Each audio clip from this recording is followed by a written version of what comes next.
Hello, this is Fine Amizu. So where do we left off in Mary Skelter 2? Let's see. We got Alice back. We did a bunch of affection events. That was literally like 6 hours of my time.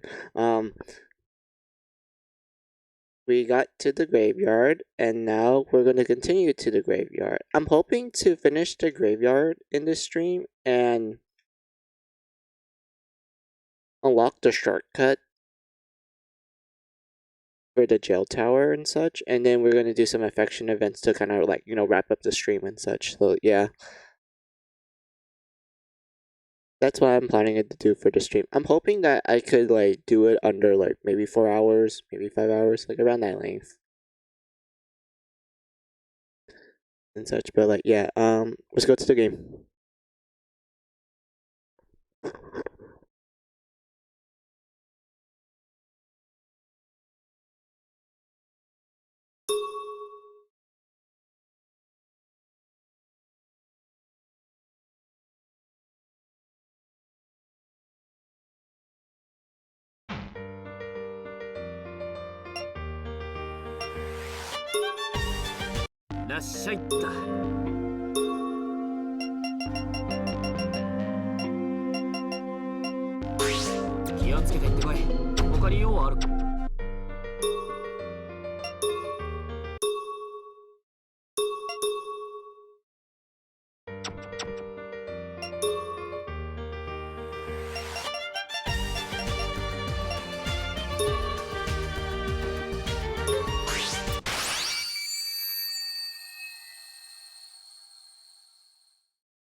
Oh, this man.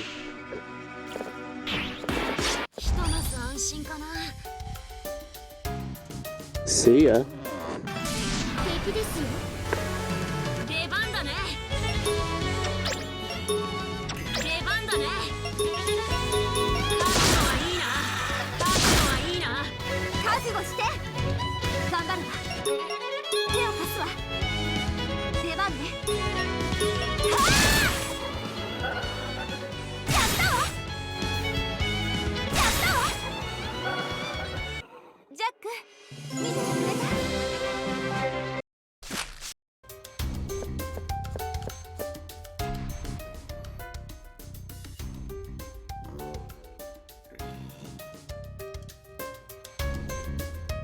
ジャック、クレヨンを見つけたって？あ、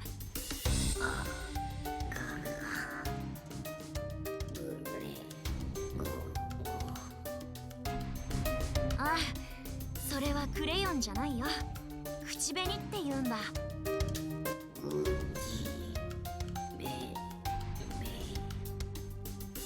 唇に塗る化粧品だよ。昔の女性はこういうもので身だしなみを整えていたらしいんだ。そうだ、これを姫にプレゼントしようかな。姫は化粧なんかしなくても十分美しいけど、こういうのって女の子が喜びそうだよね。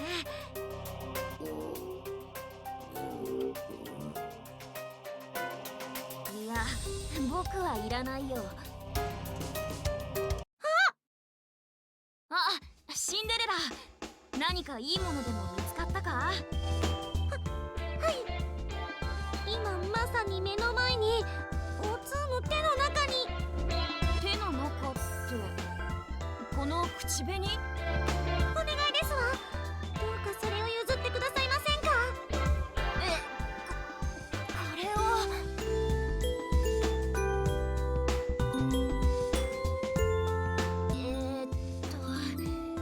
どうして口紅が欲しいのか聞いてもいいか？お化粧品はアクセサリーと並んで自分をきれいに着飾るための三種の神器だからですわ。口紅なんてめったに手に入らない貴重品ですわ。どうしてもそれが欲しいんですの。お願いしますわ、おつー。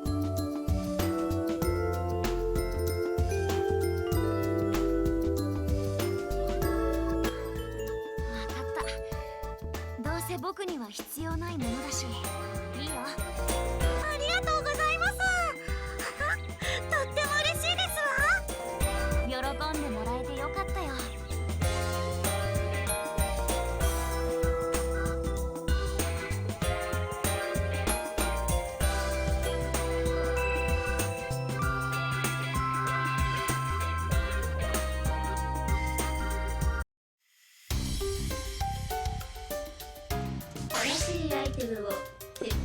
What a cute event with Cinderella.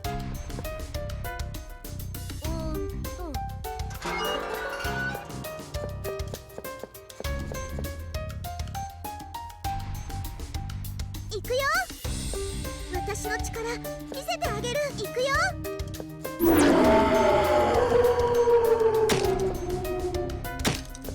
私の力見せてあげるよ。行くよ。私の力見せてあげる。私の力見せてあげる。私の力見せてあげる。敵だよ。覚悟しろ。行くよ。任せて。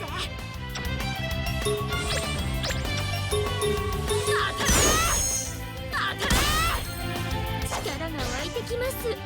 頑張ります。行くわよ。頑張って。見てなさい。出番ね。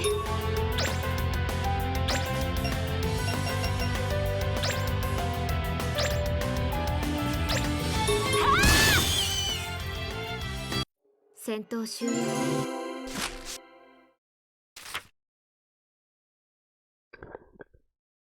I'm going to need something that can help me leap across this rift.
Oh.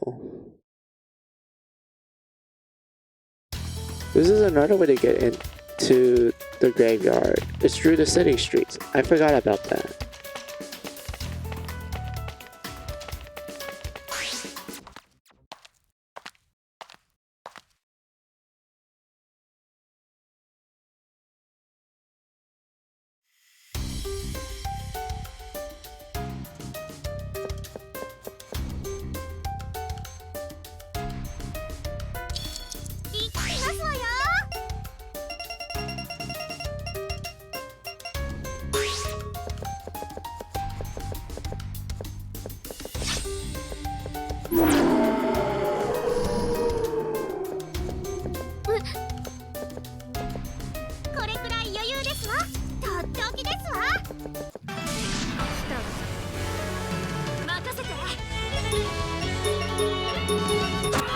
くわよ。てみろ。頑張って。いいわ。行くわよ。全力で行くわよ。勝ったぞ。現れました。いいね。任せて。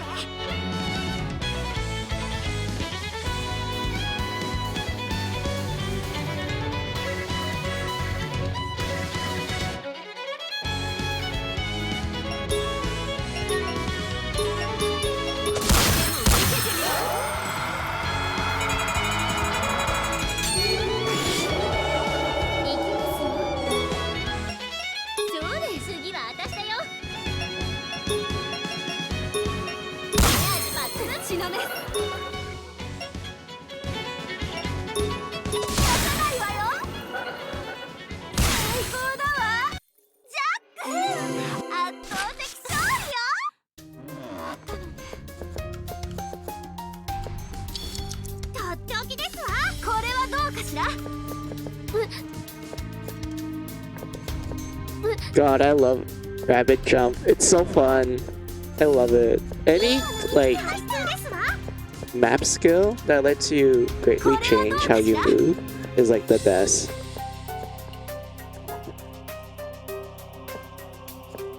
行くわよ。行くわよ。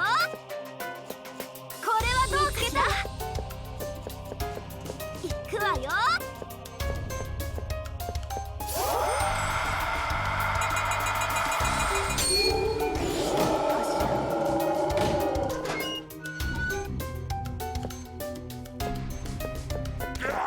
いらっしゃいっす。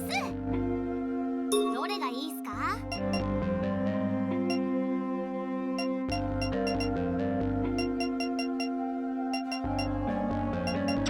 他に何かない。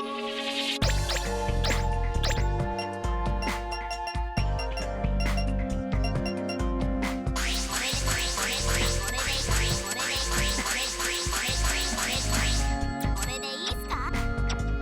毎度ありっす。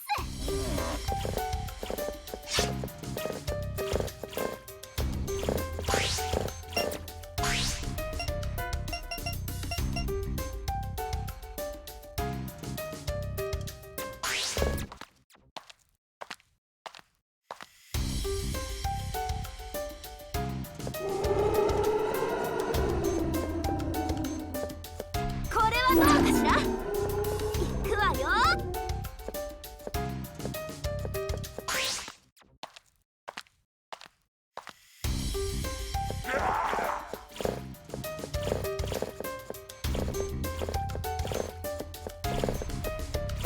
アイテムよ。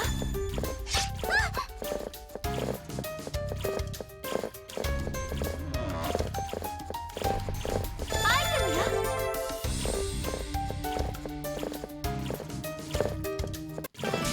敵ですよ。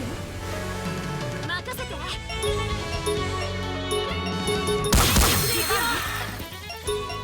頑張って。頑張るわ。やったわ。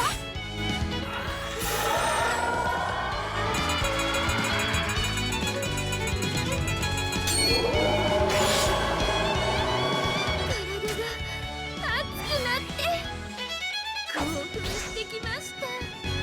始めましょうか。はあ。戦闘終了ね。だるいです。見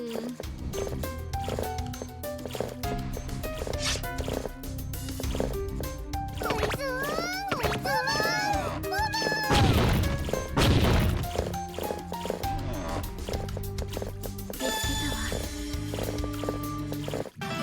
来たぞ。頑張ります。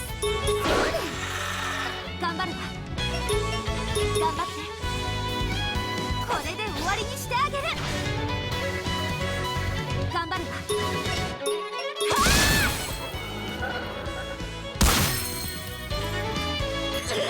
抑えられない。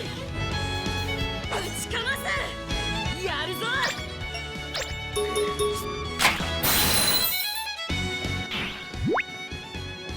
乗ってきました。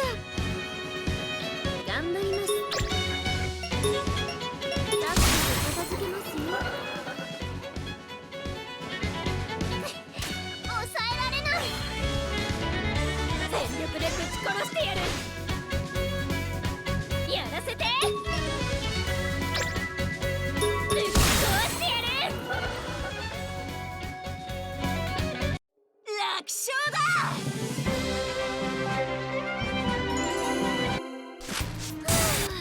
一丁上がり。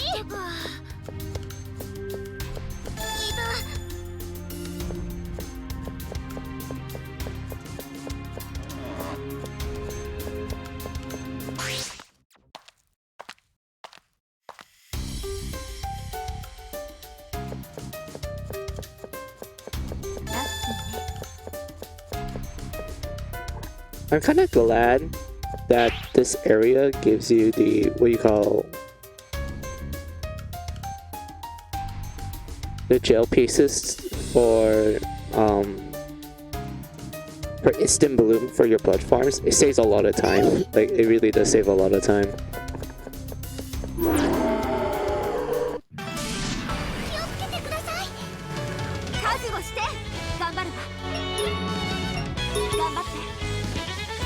いいわ。行くわよ。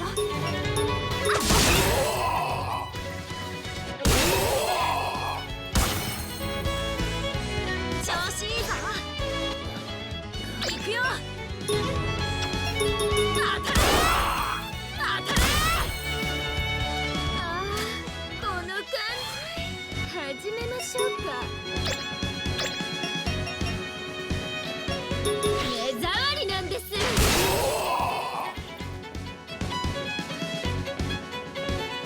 よし、勝った。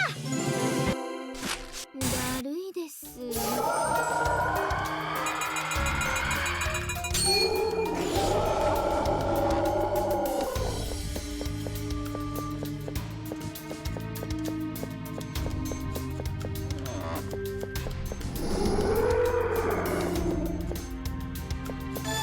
あ、ラッキー。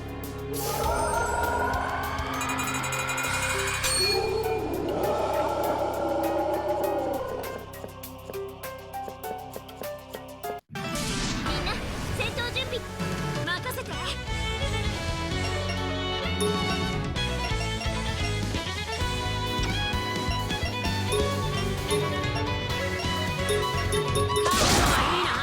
調子がいいです。行きますよ。出番ね。頑張って。いいわ。行くわよ。戦闘終了ね。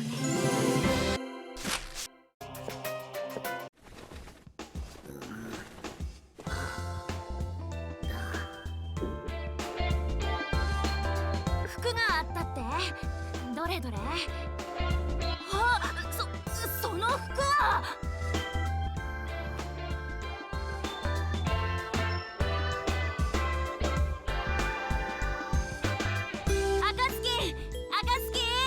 ちょっとこっち来て。そんな大声で呼んで何かあった？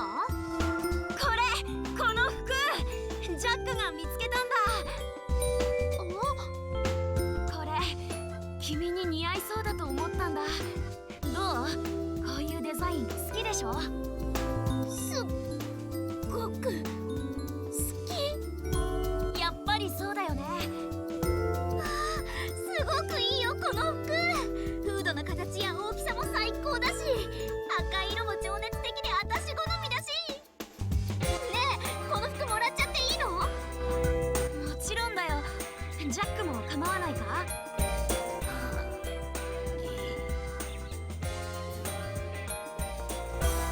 ったーめちゃくちゃ嬉しい。こんなのが見つかるなんて思わなかったよ。おつジャックありがとう。そんなに喜んでもらえるとこっちも嬉しいよ。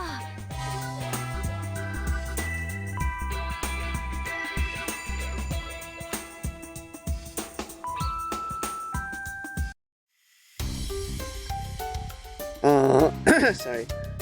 Oh, what a cute scene with Red Riding Hood. She's happy.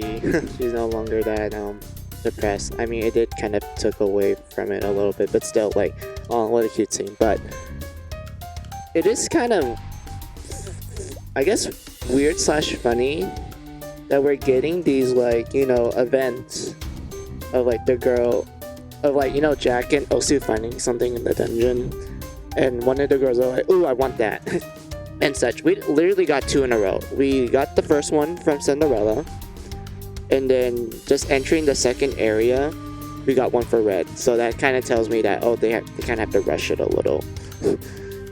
And such, like, we are really approaching, like, the final parts of the game.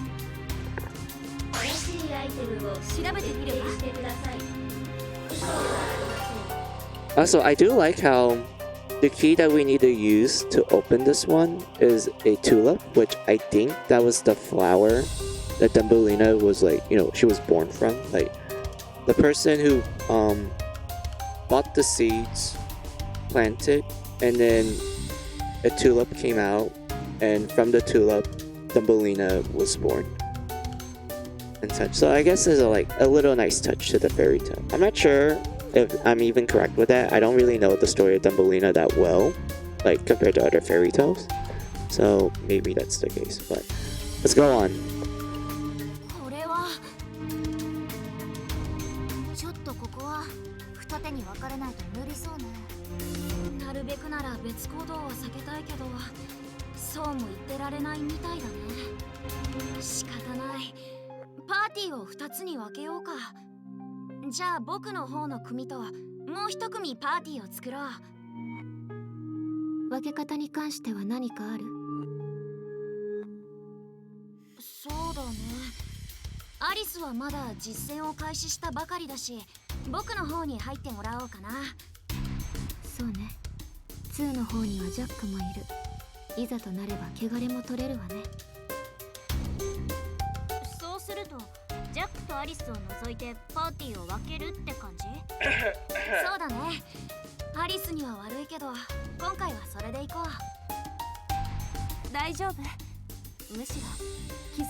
This part. Okay, so honestly, it's one of the more interesting parts of the story of Mary Sculptor 2. Like, they get to this point where they're like, oh, time to split the party, I guess, and, like, I don't know, like, they just decide to split the party, which is like, okay, this is fine and dandy, I guess.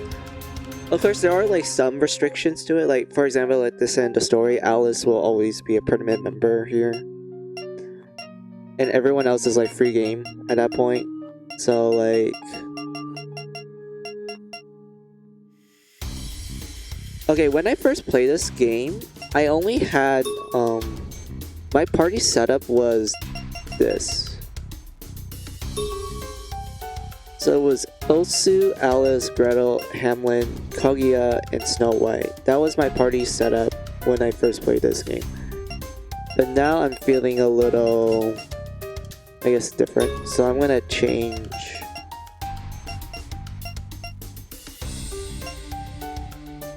Hamlin for red, and then for Kaguya, I'll change you to... I feel like I already have a lot of, like, good blood... Wait, question.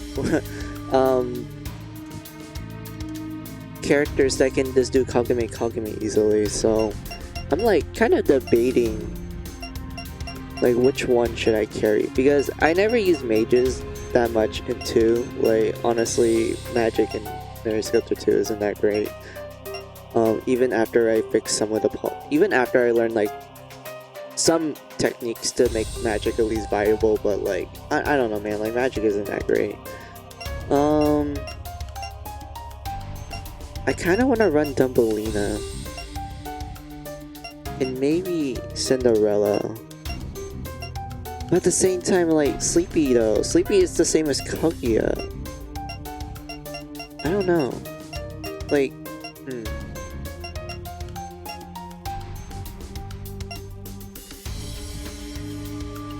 You know what?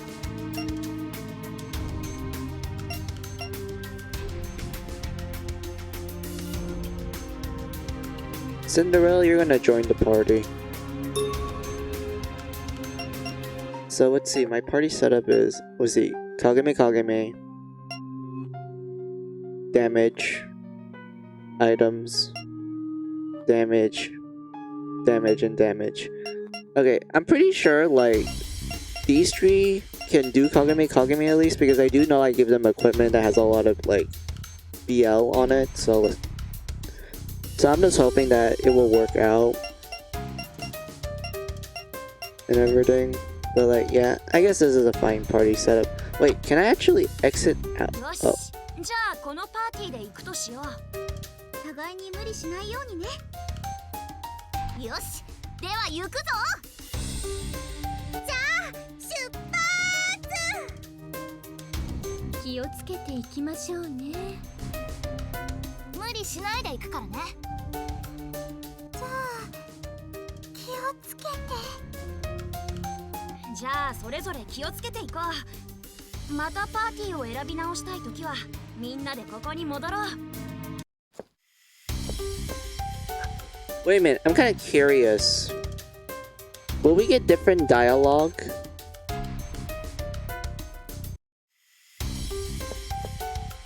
If I like change the party setup? I'm curious now. Let's do it.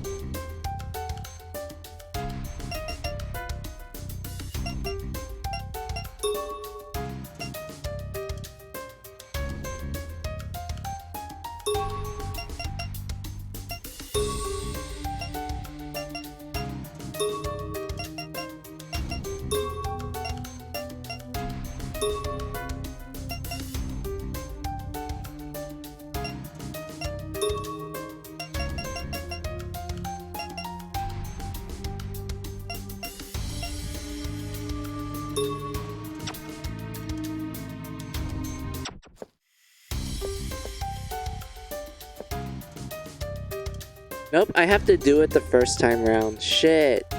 When did I last save? I'm pretty sure I saved all the way back at home base, but oh my god, I should have made a backup save. I want to see the dialogue differences. Shit. God damn it. Time to go fix my party layout.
Wait, it even messes with my layout for my map skills? This sucks.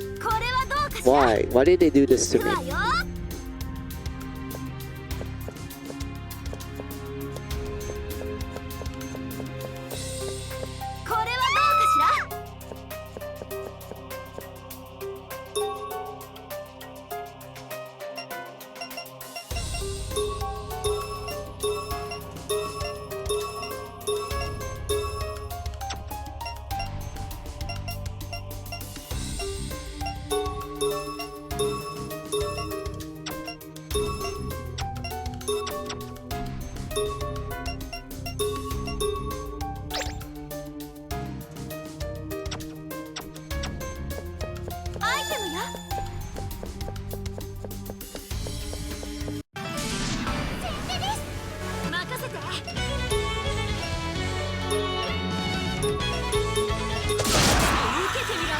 Hey, it's the clown guys. Remember them in the first game? They're back. I don't remember what they're weak against. I think it's fire or something.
God, I love Rabbit Jump. This is fun. I love spamming this.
Are you kidding me?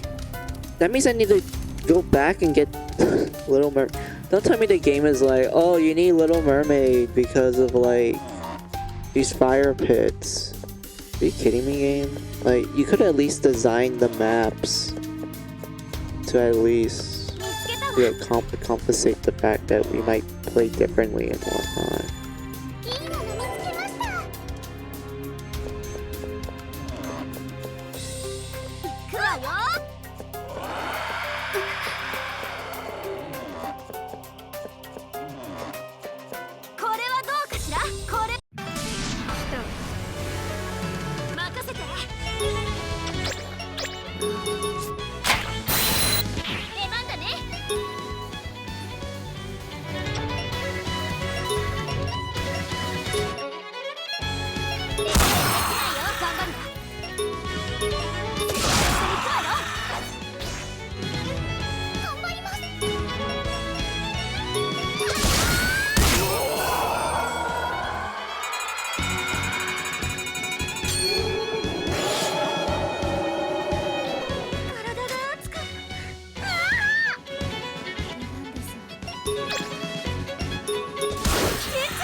全て駆逐するんだ。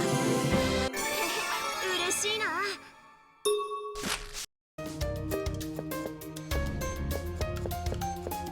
これはどうかしら。いくわよ。これはどうかしら。これはどうかしら。いくわよ。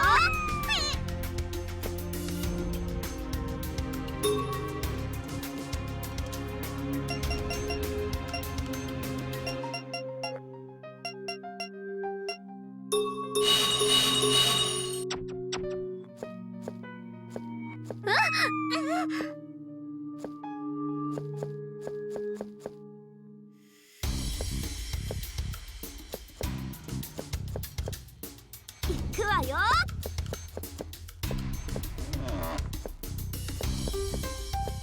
いくわよ。戦闘開始だ。任せて。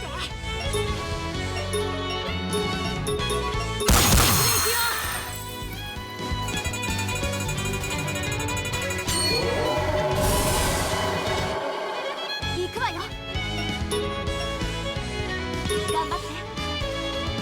覚悟して。行くわよ。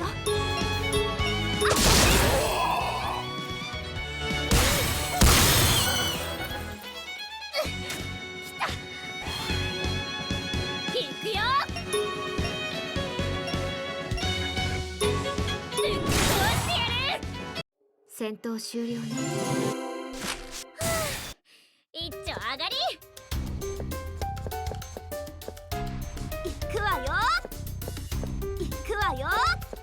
行くわよ。行くわよ。行くわよ。アイテムゲット。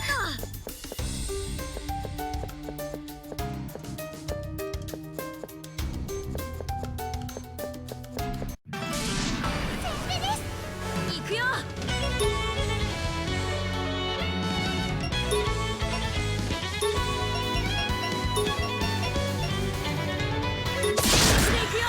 これで出番だね。ああ、頑張るわ。頑張って。白抜きの番ですね。お手伝いします。いいですわ。お手伝いしますわ。とてもいいわ。相手になるわ。まだ貯めるわ。いい調子ね。頑張るわ。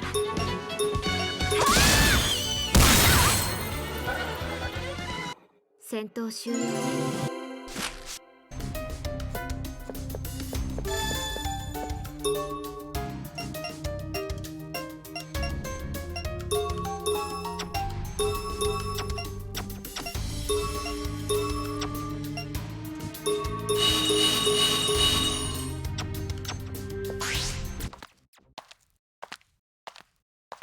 そういえばアリス、昨日ジャックはそっちの部屋に行ったと思うけど、昨晩は一緒にいてどうだった？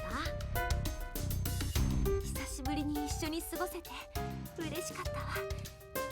ジャックったら私がちょっとつまずいただけで慌てて手を差し伸べてくれるの。それから窓の外見てたら寂しそうって思ったのか、そっと頭に手を置いてくれて、前より迫力のある手ではあるけどすごく優しく撫でてくれたの。ジャックらしいな。本当に幸せだわ。確かにジャックはナイトメアになって見た目は変わってしまったけれど、それでも昔と変わらない優しさを持ってるってそう感じたわ。そうか、それならよかったよ。でもやっぱり言葉を交わしたり意思疎通を図るのは難しいわ。あの優しいジャックだってわかるほどどうしようもなく辛く感じてしまうの。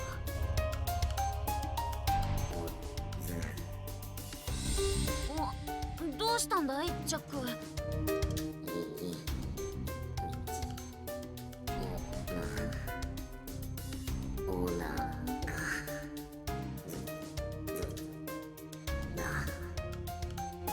ああ、そっか、ごめんごめん。今あげるからな。乾パンはどこだっけ。あった。ほらジャック、受け取ってくれいよ。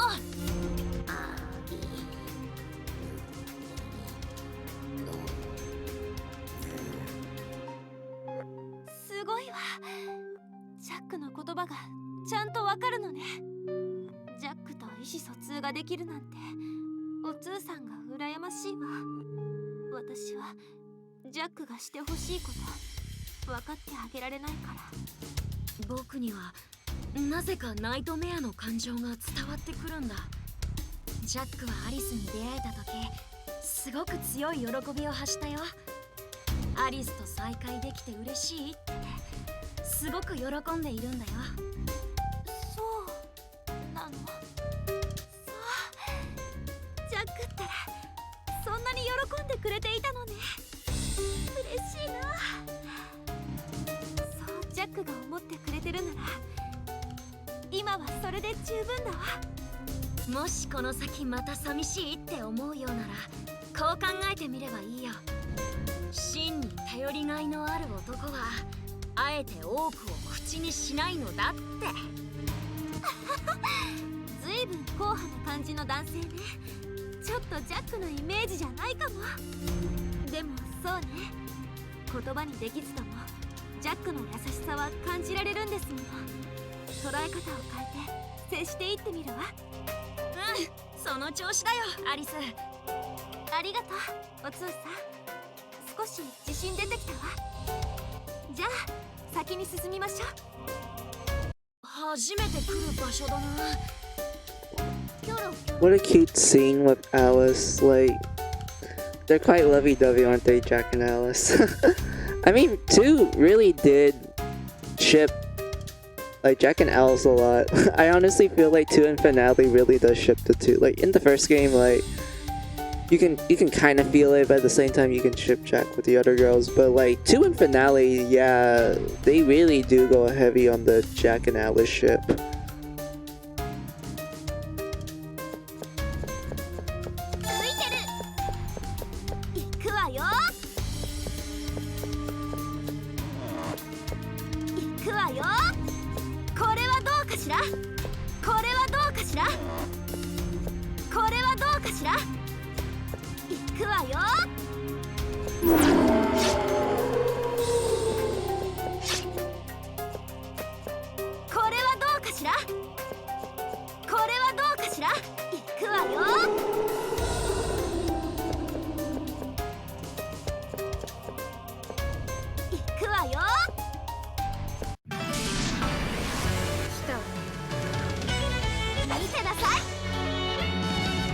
'Hey, it's the turtle enemy. It's been a while since I saw ya. 出番ですわね。手伝いしますわ。いいわ。行くわよ。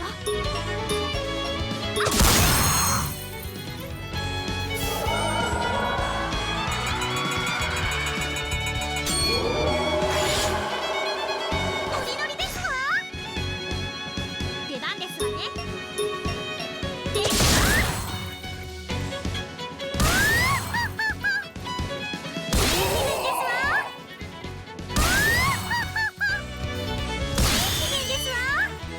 戦闘終了ね。アイテムよ。見つけたわ。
くくわよ。アイテムです。これはどうかしら。これはどうかしら。いくわよ。これはどうかしら。いくわよ。いくわよ。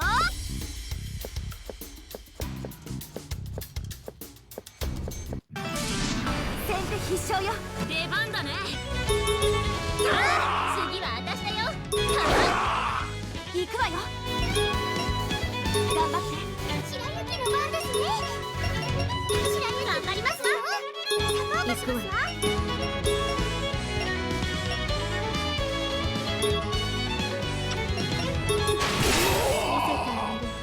勝ったぞ。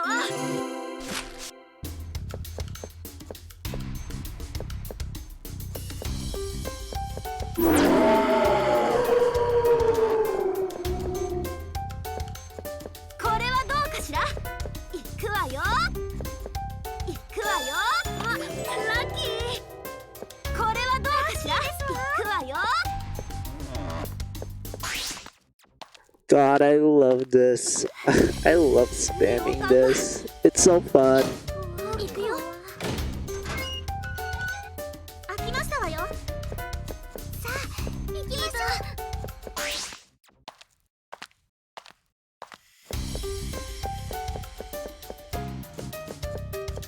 ビシャ行くわよ。あ、スイッチだ。もしかしてこれが先に進むためのものかしら。そうだと思いたいね。でもだとすると別のルートにもスイッチがある気がするけど。もしもし、こちら2。そっちにスイッチは見当たらないか。おつ、スイッチ発見したぞ。よし、じゃあ同時に押そう。きっとそういう仕掛けだと思うんだ。じゃあカウントダウンするぞ。3、2、1、0。やった、開いたわ。成功だね。じゃあそっちのみんなも、もしこれで終わるようならこの先で合流しようか。反応しないぞ。もしもし、そっちはどう？すごい嫌なナイトメア出た。まさかまたあの謎のナイトメアが出たのか。もしもし、応答せよ、応答せよ。応答してくれないの？あっちのパーティーがどうやらとても危険なナイトメアに遭遇したみたいなんだ。それなら今すぐ行かないと。そうだね、すぐにあっちのパーティーの元に行こう。 Oh no, the mysterious nightmare is here. And they're gonna attack the other team. Come on, let's go save them. 行くわよ。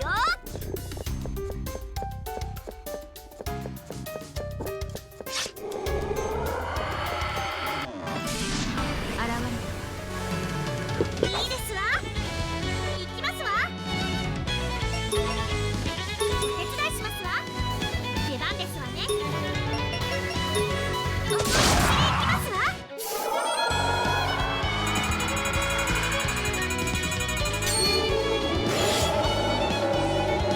覚悟しろ。任せて。行くよ。刻んでやる。皆さん、お怪我は？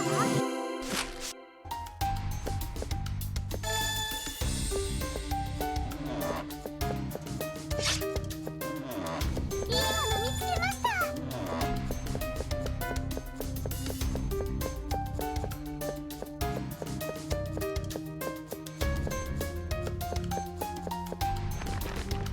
ねえ、一旦分岐路まで戻った方が確実じゃない？ So don't you think it's better we head back to where we split into two teams? Oh, okay, that's how 声が聞こえるから、この先でつながってる I はず can なん hear だ。 their voices from down here. So I'm sure we'll meet them ahead.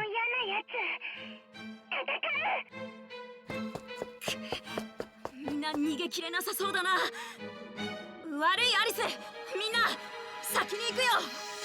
あ、おつーさん。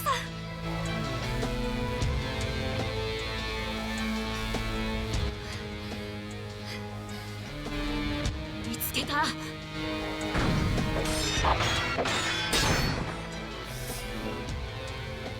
す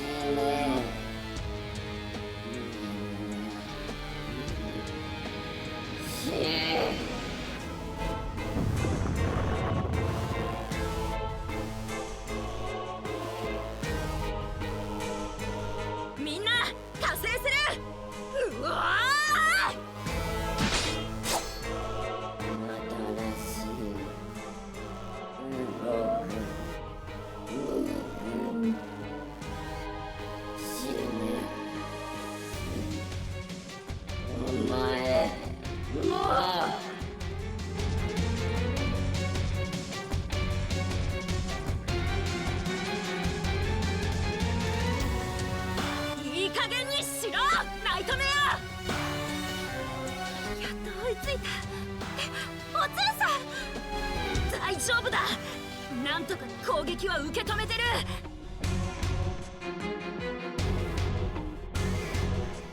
おつー、そのまま抑え込んでおいて。今から私が切り裂いてあげるから。赤ずきんと我で一気に詰める。他の者はそれに続くのだ。了解。シンデレラ、私たちが続くよ。承知しましたわ。おエビ姉様、白雪とネムちゃんも行きます。仕方ないわね。4人で行くわよ。死ね化け物。父さんの敵。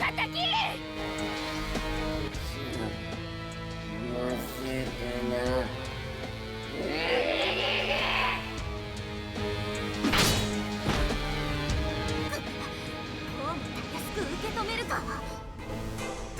しかも2人同時攻撃なのに。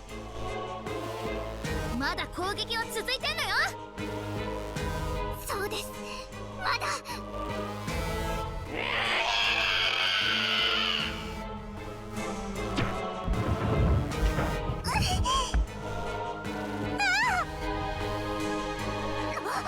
4人の連携すら押し返すのか。姫、ラプンツェル、かぐや、それ以上追撃しなくていい。一旦距離を取るんだ。分かったよ、おつーちゃん。大丈夫ですか皆さん。ラプンツェル、もう分かった。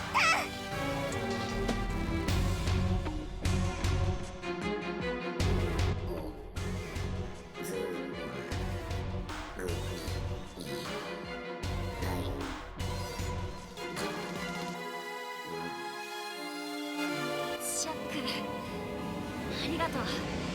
大丈夫だよ、今はね。よかった、おつーさん。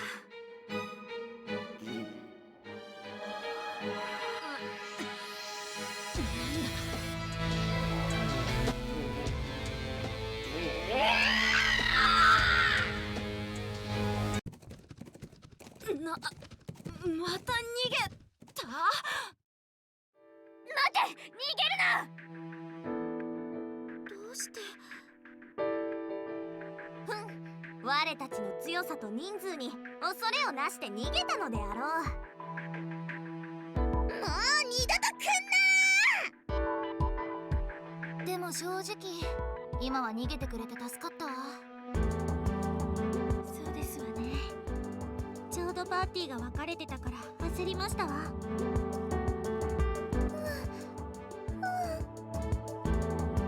今回はいつも以上にピンチだって思いましたよ。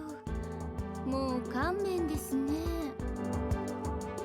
今のはやっぱり何かおかしい。そうですね。どうして有利だったのにナイトメアは逃げたんでしょうか。不思議だよね。確かに不自然に思えるわね。これは考察すべきポイントかもしれないわね。そんなこと考えなくてもどうせいつかは戦うのだぞ。まあそれはそうかもしれないけどさ。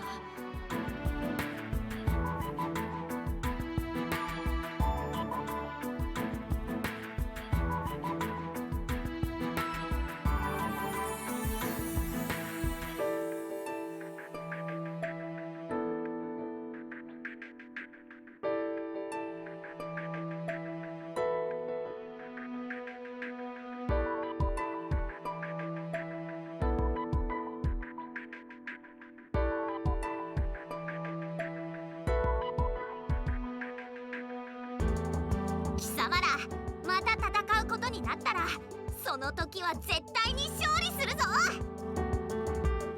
そうですわね。次こそしっかりと連携決めてやりますわ。あいつに攻撃させる暇を与えないくらい完璧な連携やってやろうじゃないの。赤ずきんも次こそやってやろうな。殺してやる、殺してやる。次こそ絶対にあいつをぶっ殺してやる。赤ずきんねえ、ずっとここにいてもしょうがないわ。気を取り直して探索を再開しましょう。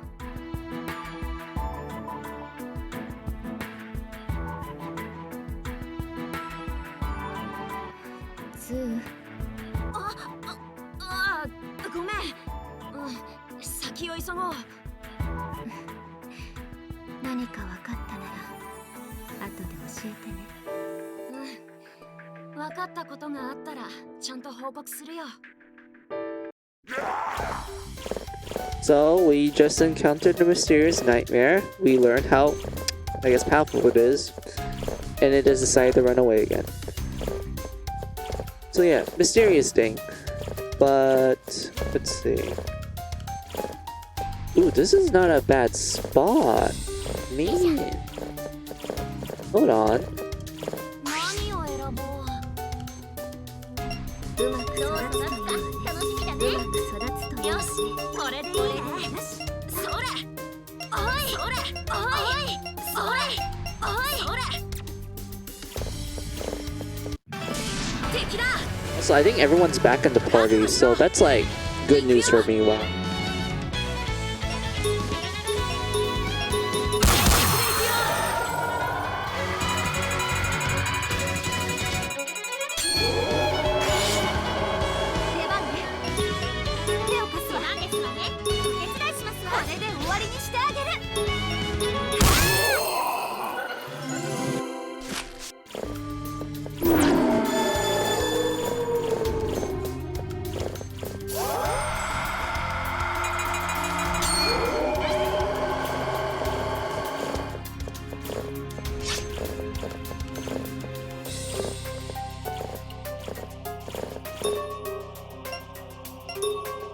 Yeah, everyone's back. Good. Okay, I can change people now. Thank you, game.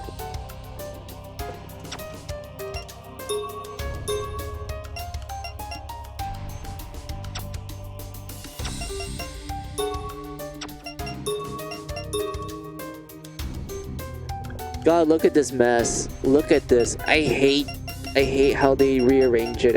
I hate how it's rearranged. This sucks. This sucks so bad. I need to fix this.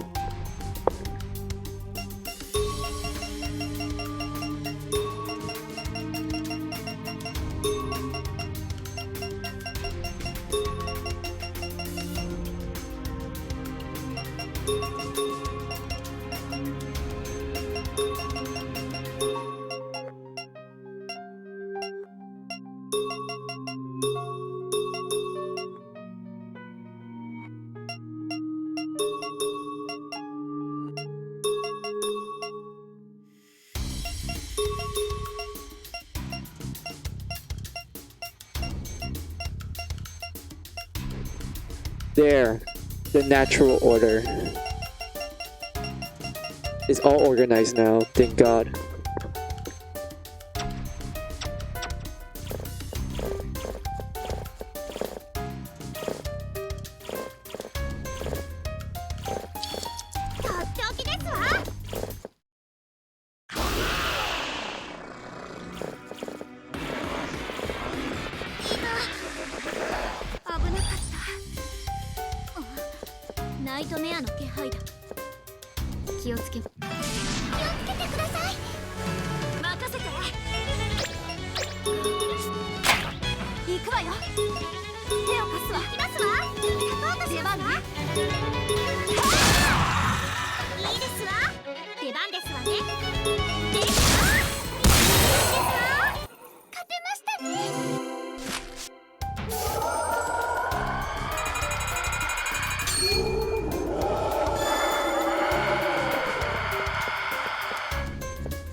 ちらの勝利よ。成長期ですわね。見つけたわ。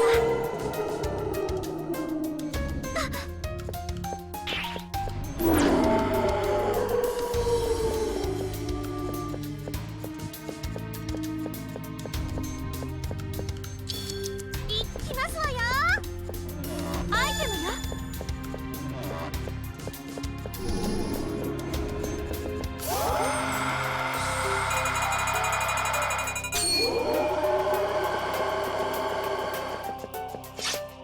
これくらい余裕ですわ。隙だらけだよ。行くぞ行くぞ。出番だね。行く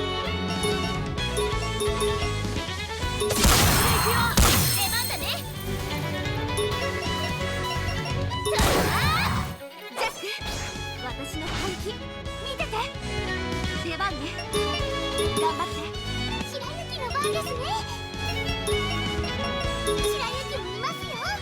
出番ですわね。サポートしますわ。いい感じだわ。出番ね。終わりにしましょう。ダメ、抑えられない。後悔しなさい。早く行かせて。そうだわ。ジャック、圧倒的勝利よ。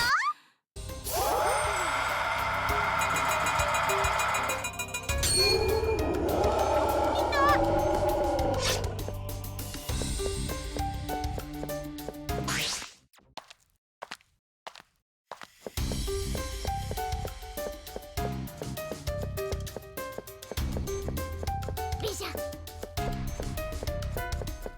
見つけたわ。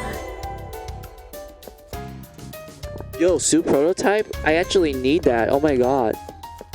いた。 Wait, I wonder. Does the upper floors have like different drops? If that's the case, then the fact that I got a suit prototype is good. Maybe like in the last few areas of the graveyard, they probably have like a different like, you know, drop for like the blood forms. If not, then I'm ashamed, and that means I have to do my blood farming in the tower just to get the best armor sets so far. Because I did get the destroyer armor in the graveyard, which is absolutely wonderful. I literally give everyone the destroyer armor, and it like it works, man. Like it does. It's just wonderful. I do know for a fact that in the tower, if you were to plant like accessory blood crystals, there is a chance for you to get the senior blood band, which I definitely need. Like that like accessory alone, I need it a lot. Like it's a really good accessory.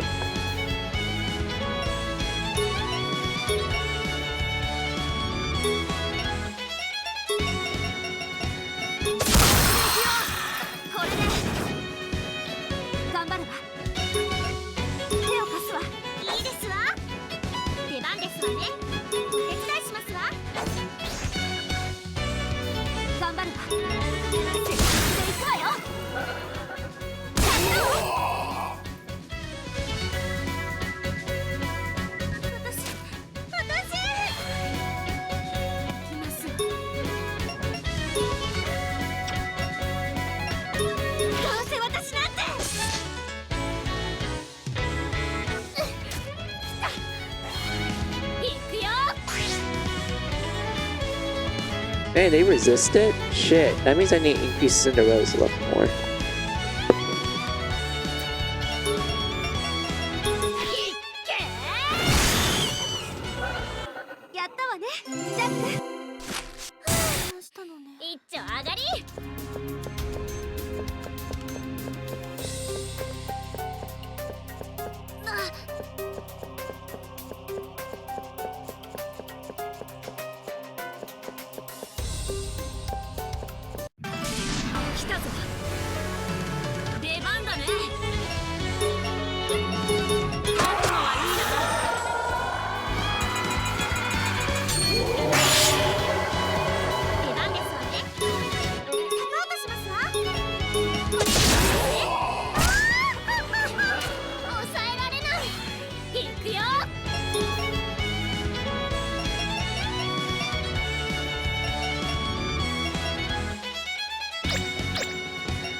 くぞ。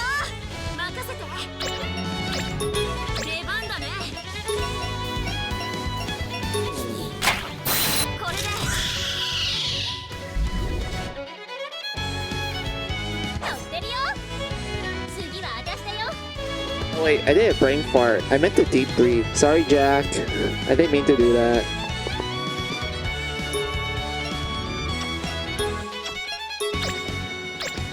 手加減できないよ。いきま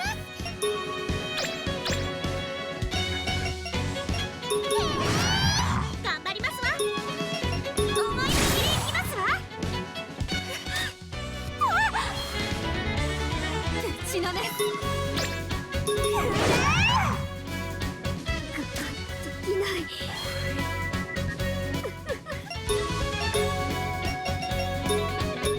ちゃにしてあげる。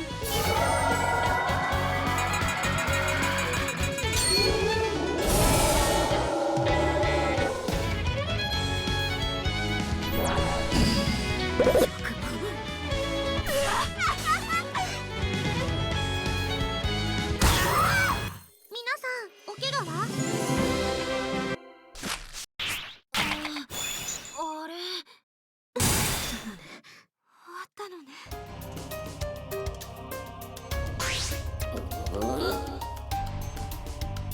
僕の力よ。かな。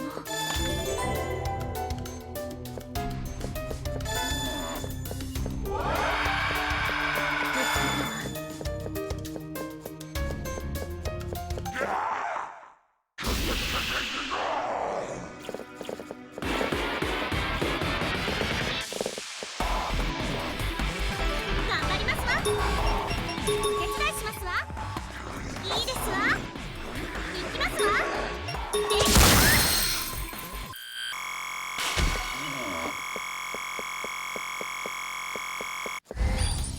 危なかったね。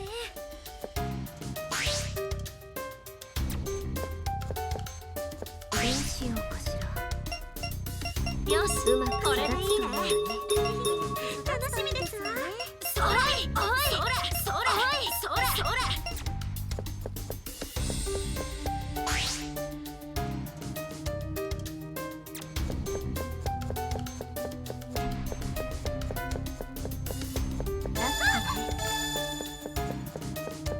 行くわよ。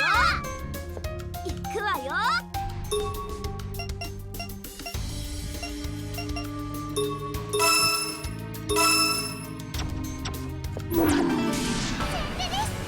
任せて。で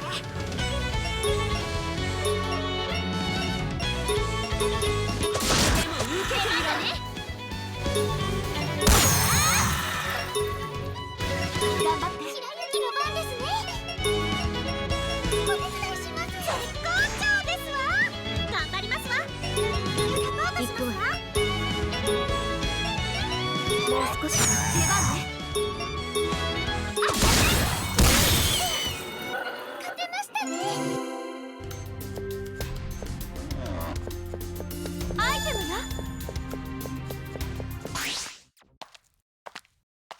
なんか急にゾーンとかな。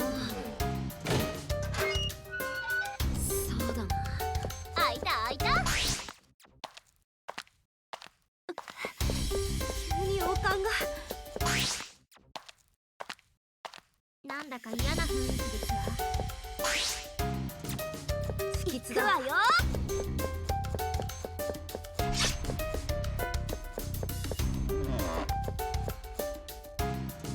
白雪に任せてください。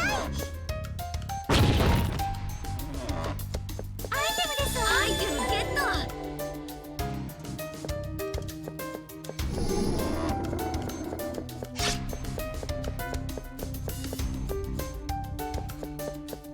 行くわよ。アイテムゲット。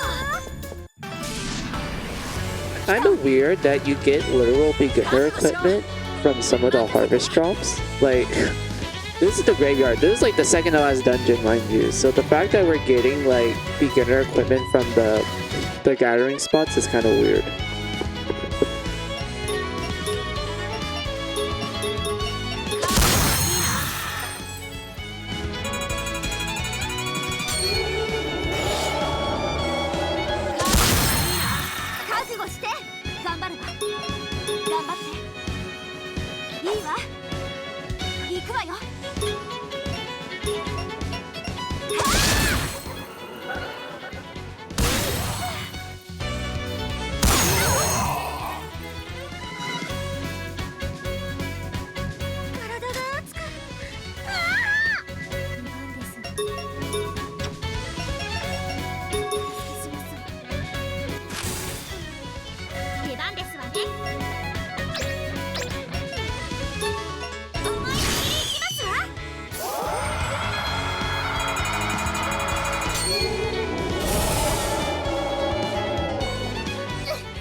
I kind of miss the vines moving, like in the first one. Like remember in the first game, the vines actually like move a lot and such, like goes in and out.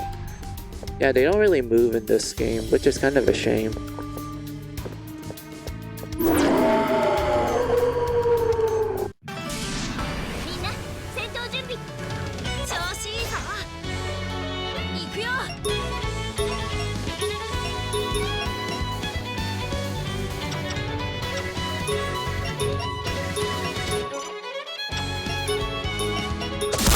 受けてみろ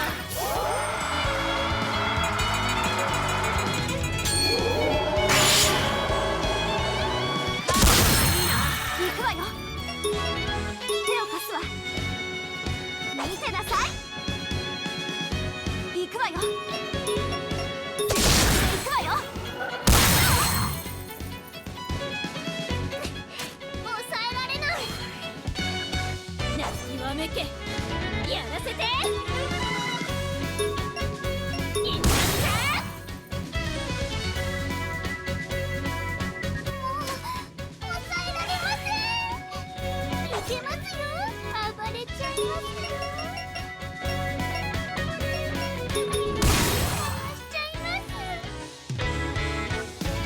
やったわねジャック一丁上がりました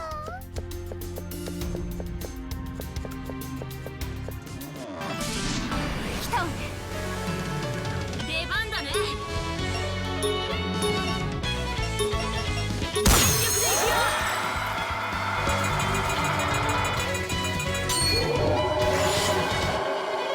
変な感じですが大丈夫か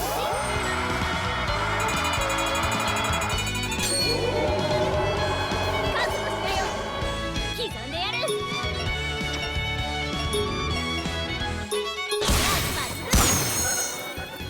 すごいわよ早く行かせてこれでも食らえよし勝ったラッキーアイテムだ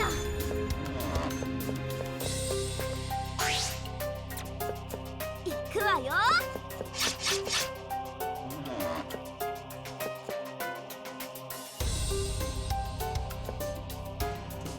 いきまーす発動します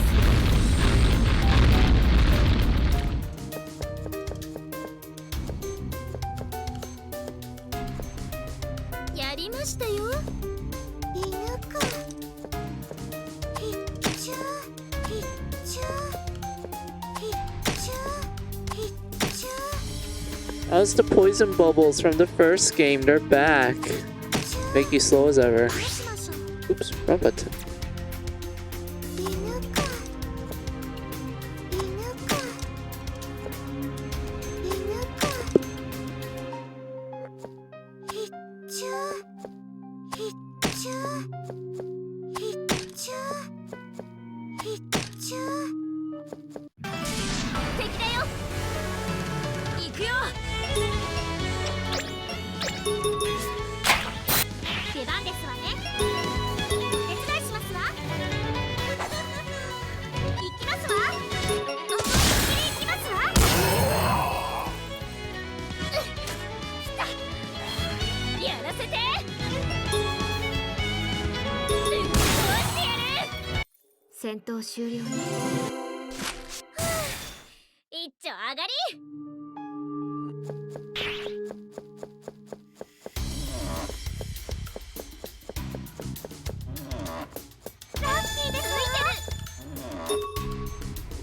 I'm gonna take this as an opportunity to take a bathroom break, so I'm gonna save real quick. And then I'm gonna go use the loo.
Alright, I'm back.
ちょっとドキドキするな。行くわよ。おかんがするわ。来たわね。出番だね。覚悟して。出番ね。How many floors did this have? Was it 5 or 6? I think the 5th floor is like the last floor. And then there's a 6th floor for like bonus set stuff. I'm assuming. I don't know. It's been a while. 頑張って。いいですわ。頑張るわ。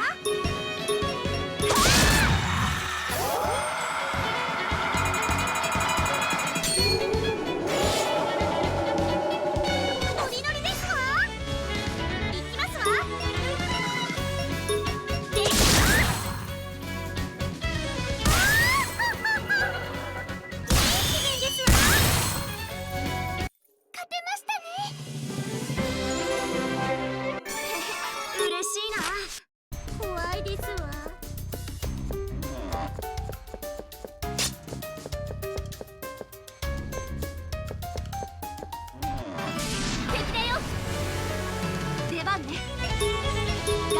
ノリノリですわ。サポートしますわ。見てなさい。行くわよ。いいですわ。頑張りますわ。ですわ。いいですわ。Kidding me, Osu? It wasn't even that dark. Are you fucking for real? Oh my god, Osu.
私の力見せてあげる。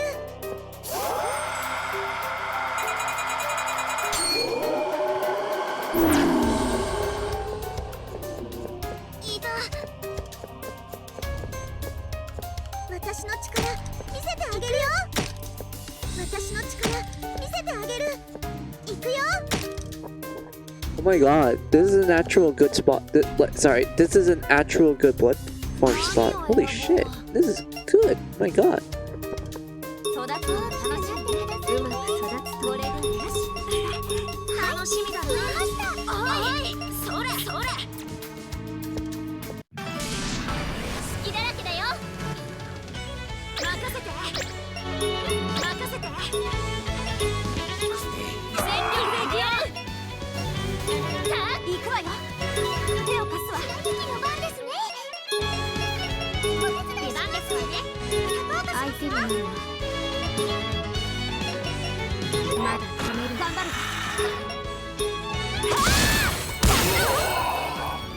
いけますよ。暴れちゃいますよ。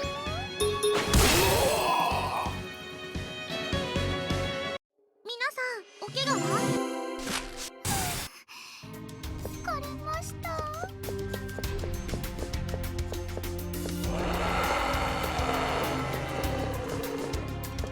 ついてる。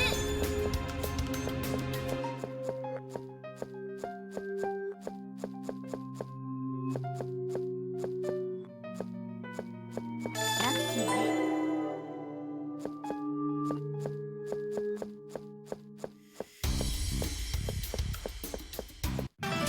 戦闘開始よ。調子いいぞ。行くわよ。頑張って行くわよ。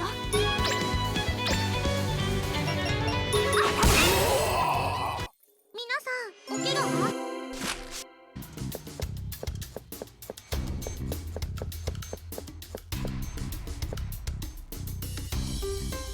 犬か。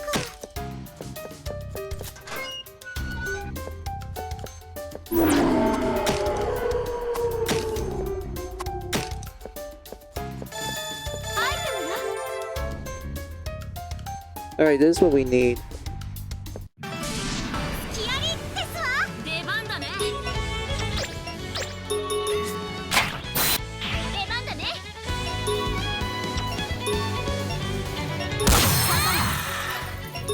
手を貸すわ。ひらゆきの番ですね。お手伝い頑張りますわ。サポートしますわ。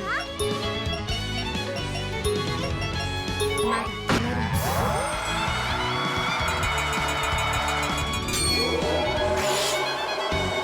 いわ。行くわよ。行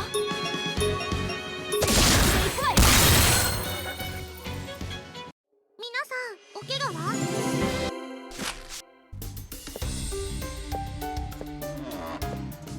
見つけたわ。kind of curious about something. Hold on.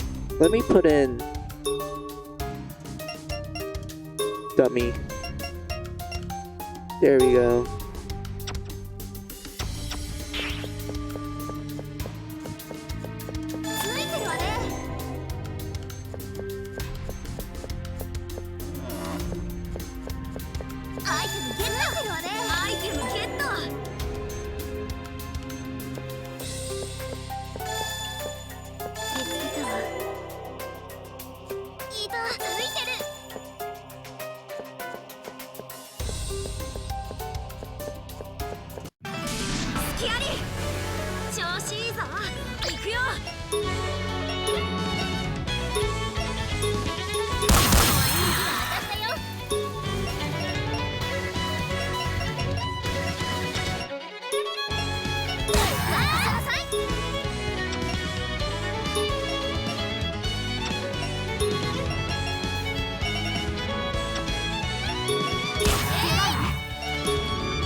ちょっと空気が重いような。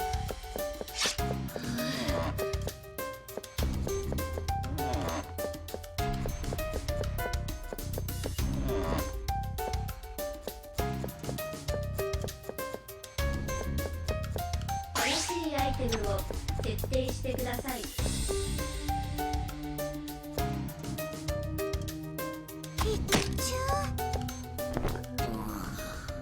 Event time.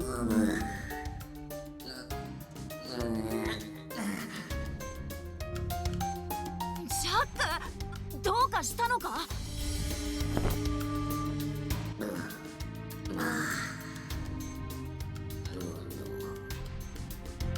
大きな布が頭の上に落ちてきたのか。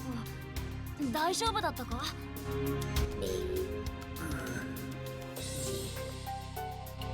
そりゃ驚くよな。こんな大きい布が降ってきたら元はシーツか何かか？でもゴワゴワしててすごく古そうだな。使い道もないし持ち帰る必要はないか。あら、何かめぼしいものでも見つかったの？いや、めぼしくはないんだけどね。この古い布がジャックの上に降ってきてさ。この布はって早っ。今一瞬で布奪ってったね。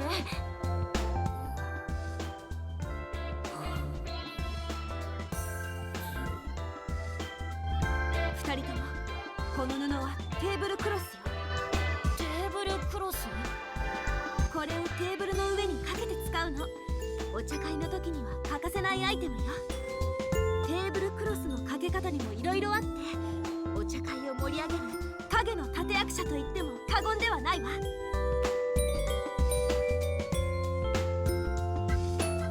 そういうわけでこの布はただの古い布じゃないわ。とても価値のあるものなのよ。いらないならこれは私がもらってもいいかしら。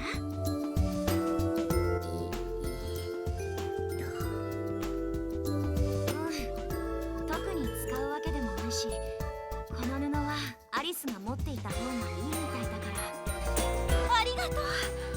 帰ったらこのテーブルクロスをきれいに洗濯してみるわ。そのうちこれを使ってジャックと素敵なお茶会ができたらいいな。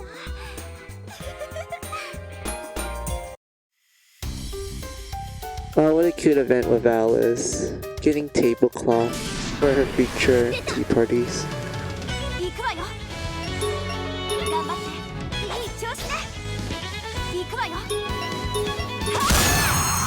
行くぞ行くぞ。行くよ。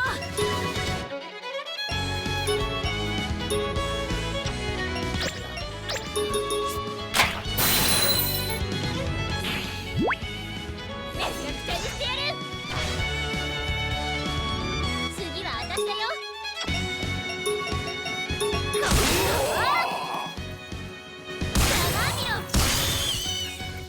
すべて駆逐するんだ。ひっちゅひっちゅ犬か。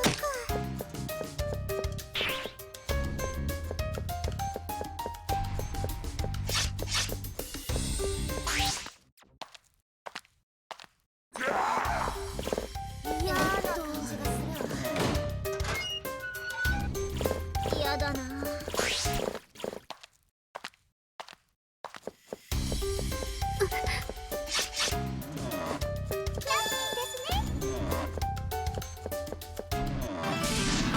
気をつけて。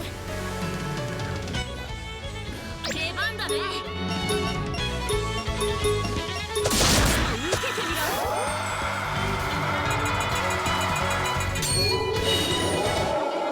頑張るわ。手を貸すわ。行くわよ。行くよ。いっけー。ぶっ飛ばすわ。あんたなんか消し飛べ。勝てましたね。一丁上がり。白雪に任せてください。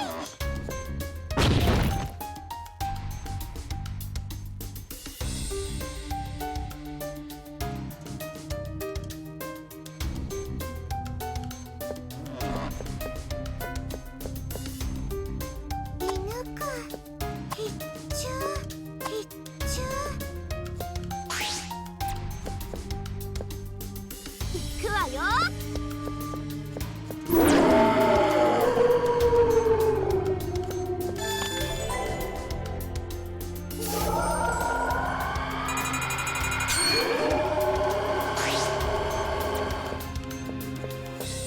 これはどうかしら。行くわよ。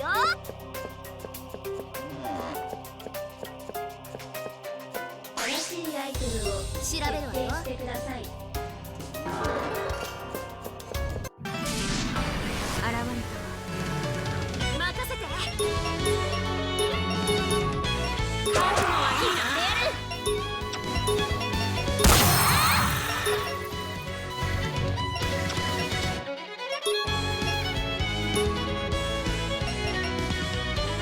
れは痛いわよ。ダメ、抑えられない。ぶっ潰す。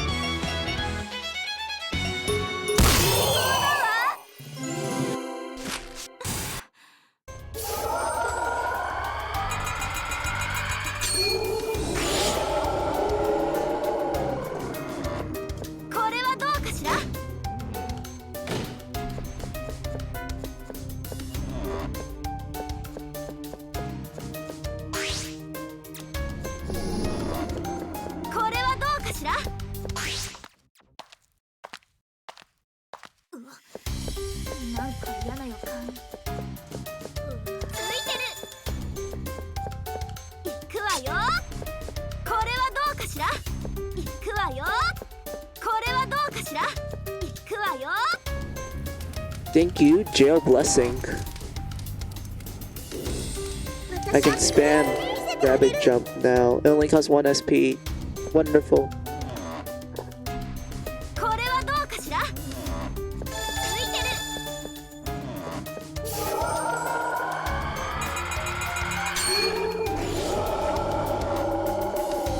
アイテムゲット。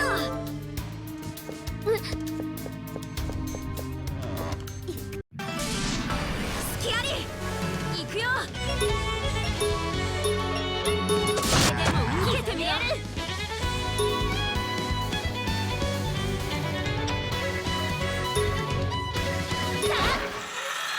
今さら謝っても遅いんだから始めるわ。出番ね。頑張って頑張ります。白雪も相手になるわ。まだダメる。見てなさい。行くわよ。みんなのおかげだよ。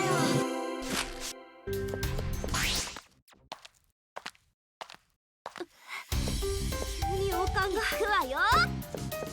そうだな。これはどうかしら。新しいアイテムを設定してください。嘘ではありません。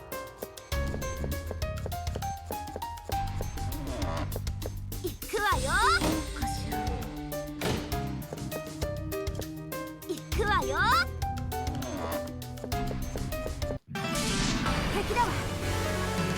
行くわよ。頑張って。行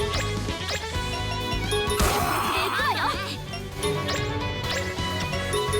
たれ。勝ったぞ。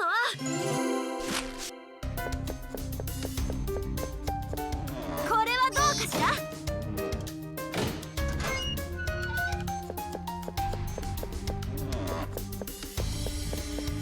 これはどうかしら。やっとコアを見つけた。 Wait, no!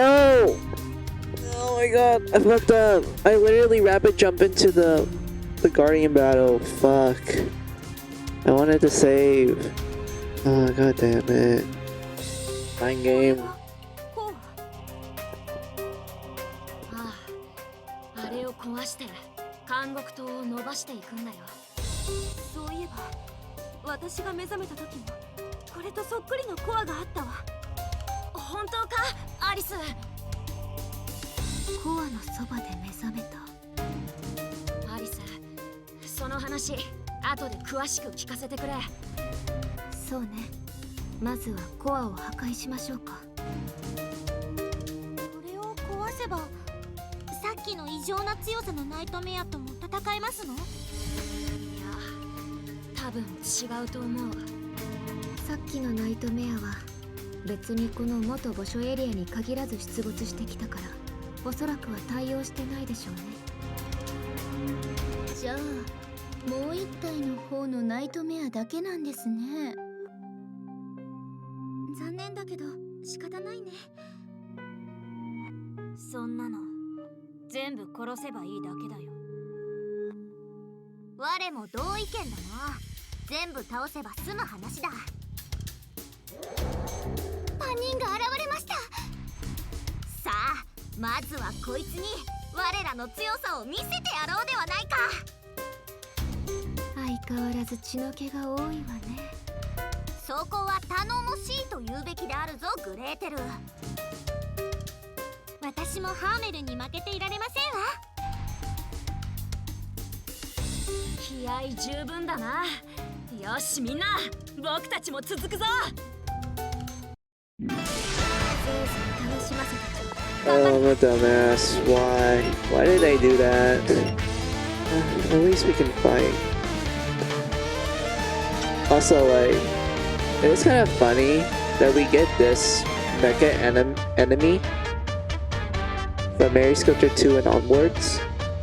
Now, I do know this is like an enemy model used from like another Ideal Factory game. I just don't remember which one. I think it's from Neptunia. I don't remember. But like, yeah. Guardian time. 覚悟して。出番ね。はあ！くよ。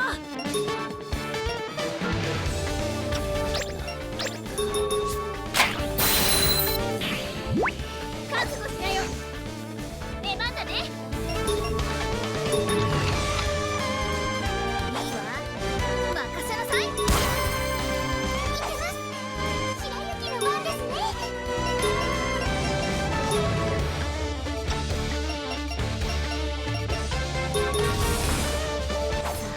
これで終わりにしましょう。出番ね。見せてあげる。ああ、来たわ。燃えてきた。あんたなんか叩き込んでやる。容赦しないわ。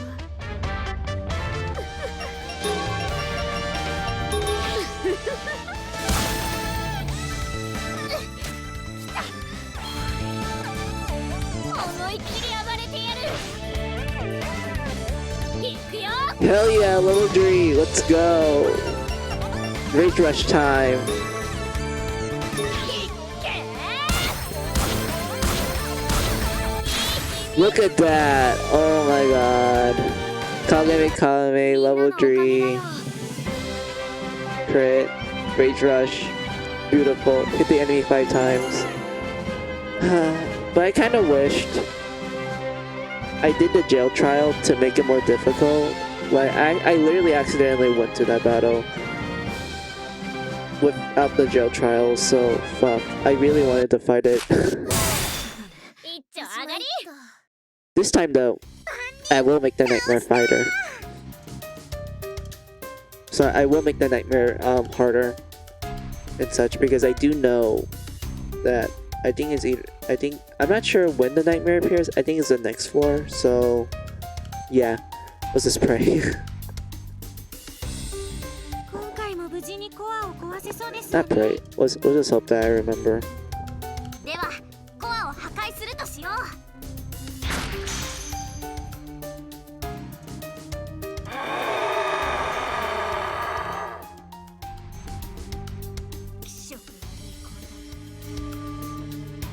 でもこれでナイトメアに出会っても立ち向かうことができますね。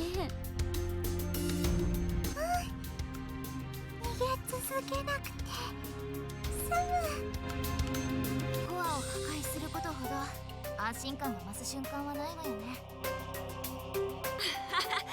確かにそうだね。スー、ちょっといいかしら。どうしたんだグレーテル。聞きそびれていたのだけど、出発前にいつきと何を話していたの？本当は知っているんだろう。さあ、どうかしらね。ブラッドスケルター化がジャックの血以外で治るのかって。もしかして別の治療法が見つかったのかって聞いてきたんだ。なるほどね。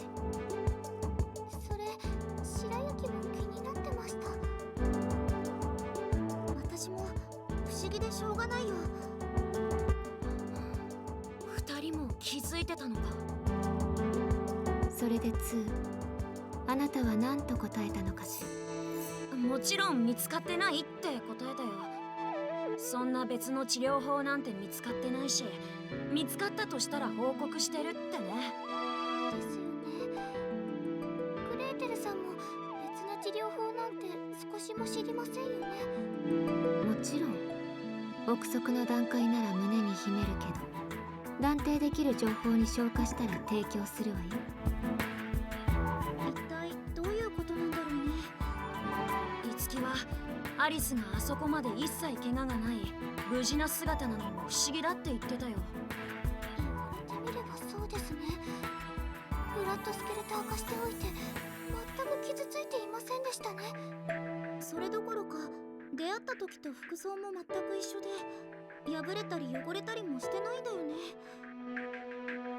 傷は放っておいても治ったりするけど、服の損傷は放っておいても治らないわね。最後にアリスと一緒にいた時、アリスの服装は破れてたりしたっけ？覚えてないな。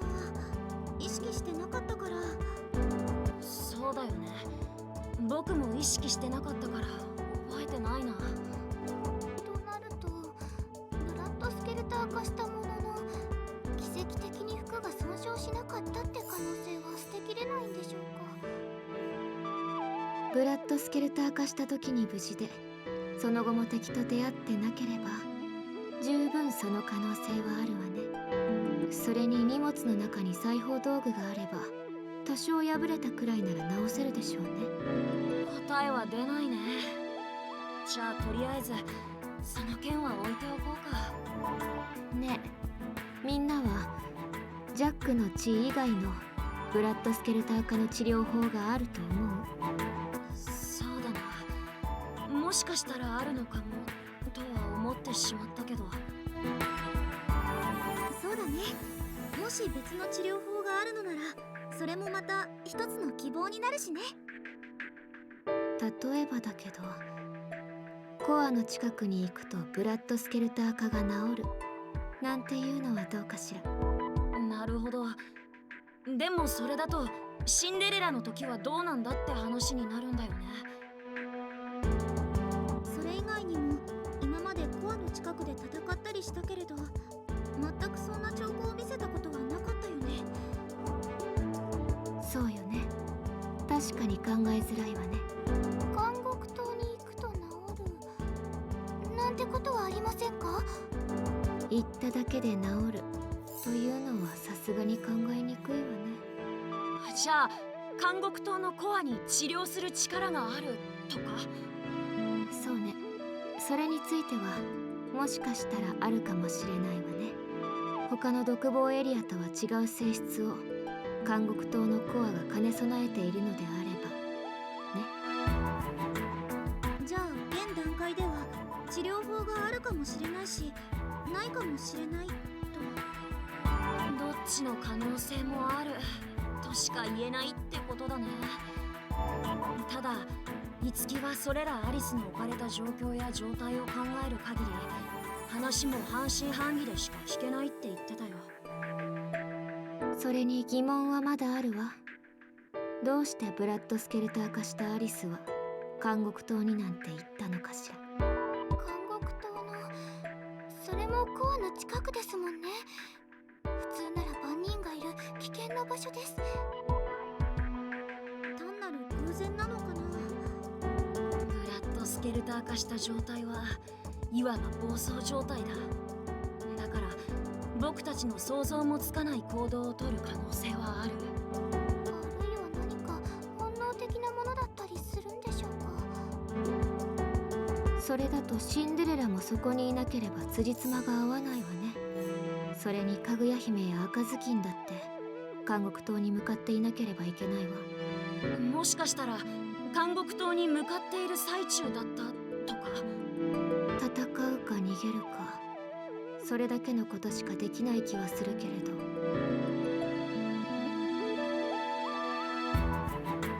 ちらも行き詰まってしまいましたね。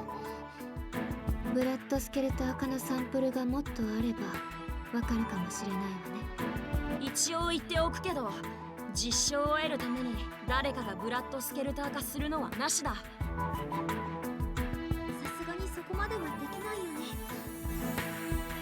設備と状況が整えばそれも必要なことだとは思うけどまあいいわ。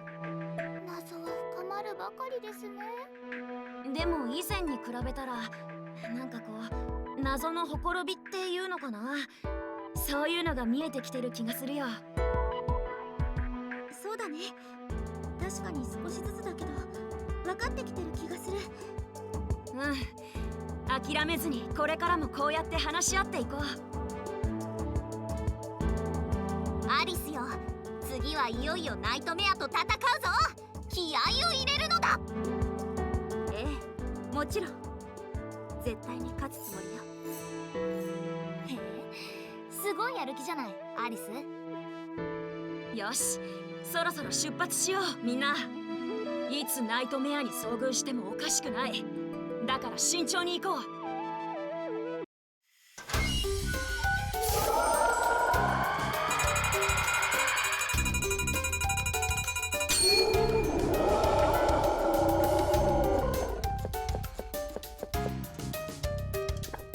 Alright, so that was a lot of cutscenes. Let me save real quick so I don't lose my progress.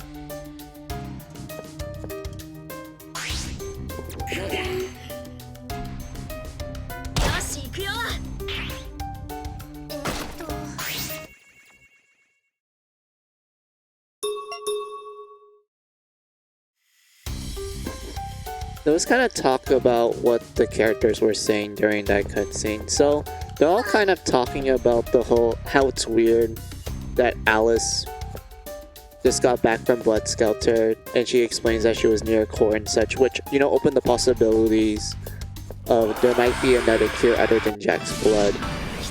And they start talking about Blood Skelter itself, like they don't know much of it, which is one of the interesting things about Mary Skelter 2. Because in the first game, Blood Sculpture was something that everyone knew about, and it was one of the things that I felt like in the first game they didn't really expand upon it too much. Like, all we know from the first game is that Blood Sculpture is when girls go completely batshit crazy, and that's pretty much it. Like, the only cure to it is Jack's blood. Like, there's not really much to Blood Sculpture in the first game. It's just treated as both a ticking time bomb that all the girls kind of dread and fear and such until Jack came, and that's where everything just took for like the better. Like, ever since they discovered that, oh, Jack's blood is like, you know, takes them out of Blood Skelter, now, hey, the girls no longer fear it anymore. They're like, hey, we have Jack, and like, you know, he helped us out, and like, he's a good friend and everything and whatnot. They're really grateful to him as well.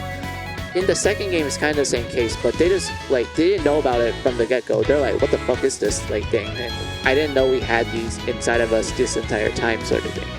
And it didn't help the fact that it seems like the professor in, you know, Mary Skelter 2, he isn't 100% sure about it, too. He's like, I didn't know this was a thing. Like, compared to the first game, he knew about it. Like, he, like, understood the dangers and shit.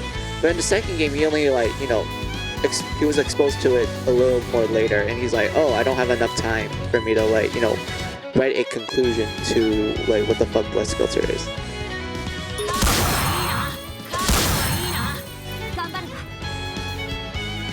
And such. But, like, yeah, that's, like, one of the interesting things between 1 and 2. Like, in 1, Blood Skelter is something that's been, like, you know, confirmed in the past, and, like, it's, like, common knowledge. But in 2, it isn't common knowledge. It's something that they didn't know about until quite recently. And I know there's, like, you know, story reason to why, especially when you read the prequel novel of the first game. But I do like how the second game actually expands on Blood Skelter. Because Blood Skelter in the first game was always treated as, you know, Berserker mode. And it's, like, kind of a detriment in your gameplay. And while in the story it's treated as, like, this kind of boogeyman sort of scenario, it's completely irrelevant when it came to Jack. So, in the second game, because of the lack of knowledge, they don't know much about Blood Sculpture. But what's interesting is that as you're playing through Mary Skelter 2, you do learn different properties of it. Like, for example, when we meet Cinderella, we learn that, oh, Blood Skelter, like, you know, makes you young forever. Like, it literally stops your cells from aging and such, because, like, Iseki compared the blood samples of Cinderella from 5 years ago and with the current Cinderella, and he discovered that, oh, they remain unchanged. Like, there's literally no change between the blood samples. Like, it's the exact same, like, from the past and such. Like, that was one of the interesting things we learned from Blood Sculpture. It's like, oh, okay, so it, like, you know, prevents the body from aging, and, you know, prevents the cells from, like, you know, changing and such. So that's why Cinderella looks extremely young in Mary Sculpture 2. She went to Blood Sculpture in a young age, and she kind of stayed in that state for, like, 5 years.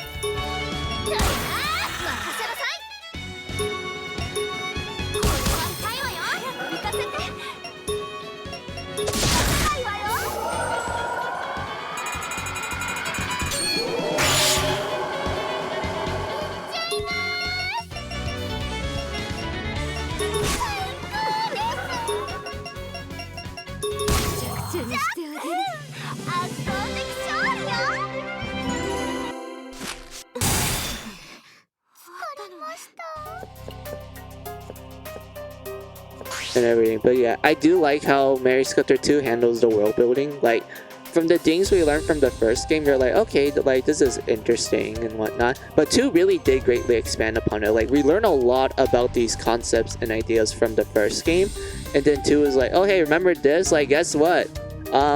This happens under this circumstance and whatnot. Like, I don't know how to describe it. Like, I do feel like 2 is a wonderful like sequel. Like, it does a good job with expanding ideas and concepts from the first game to the point where it didn't feel like it was contradicting any it didn't contradict the information. It didn't feel like they retconned anything. It just felt like it just felt like, hey, this actually fits. Like, this is an actual, like, this like new change that they introduced actually fits well and such. Oh, and I mean not change, new info, like this brand new information on something that we already learned about actually, you know, fits well with the old information and such. Like, that's how I felt towards like how 2 handled the world building. Like, there's so many things about 2 where if you know about the world of the first game and then you go into 2 and like you're like kind of pinning down the differences and such, and then you notice like how the information like like pre-existing information from the first game gets expanded into, you're like, wow, this is amazing and such. Like, that's how I felt. Like, that's like the great thing about 2. Like, that's why I love about it and such. That's why I kind of feel iffy towards like starting with the second game and then playing the remake of the first game. Like, I just never really thought it was a good idea. And I do know why some people will point at like actually it's a good idea because of this one particular event that you learn relatively early in the first game, which plays a integral role in the plot of the second game. To which I'm like, I could see that, like I can understand like if something like that, I can understand like something like that would kind of like, you know, be kind of a detriment, but at the same time I feel like it doesn't.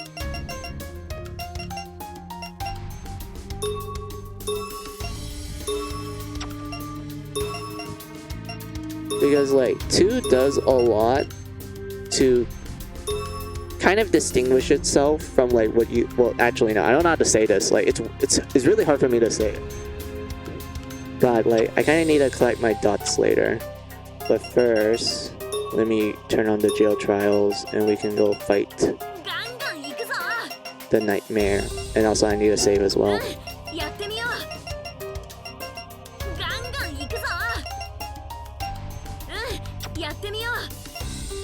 I kind of feel like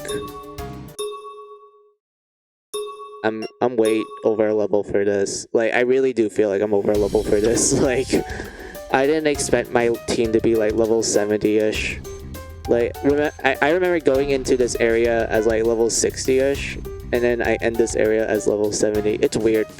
I think the reason why is because when I was like doing the blood farms, I got hit by a bunch of the unknown effects panels.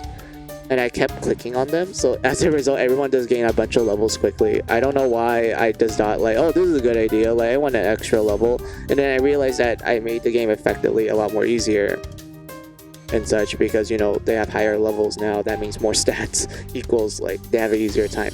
I kind of want to make the game a lot more challenging, since, you know, I played this game before and I want to have a more challenging run with it. And I always play this game on the hardest difficulty, but I never turn on the jail trials until like this point where I'm like, yep, I want to turn on the jail trials because I want a challenge. Like, I already played this game before, I already know the story and how everything goes down, and I vaguely remember the boss's weaknesses and such, so I just want to increase the game's difficulty. You know, so that it would be a, you know, quote unquote brand new experience. I don't know how to describe it, it's weird. I'm a weird person. I don't know how to describe things. Yeah, let's go. 闇が濃くなってきたわね。白くて深い闇が。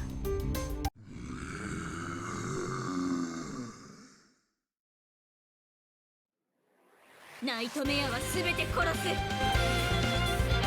コアを破壊したから、もうナイトメアと戦えるの。さっきのナイトメアをしてしまうと、中央のナイトメアが弱そうに見えてしまうから不思議ですわ。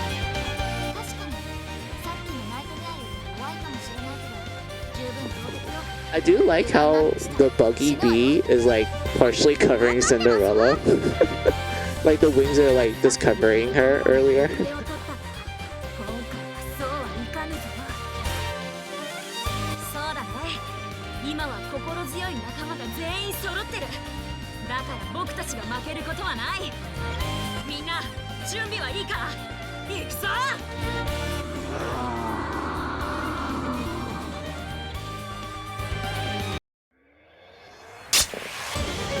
頑張るわ。手を貸すわ。覚悟して。行くわよ。ぶ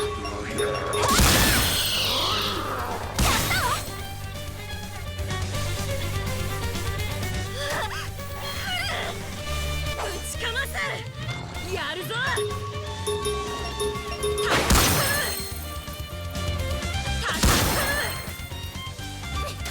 抑えられない。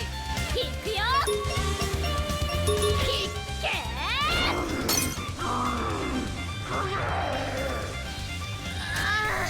来たわ。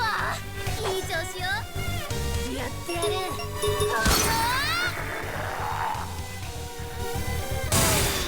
一丁上がり。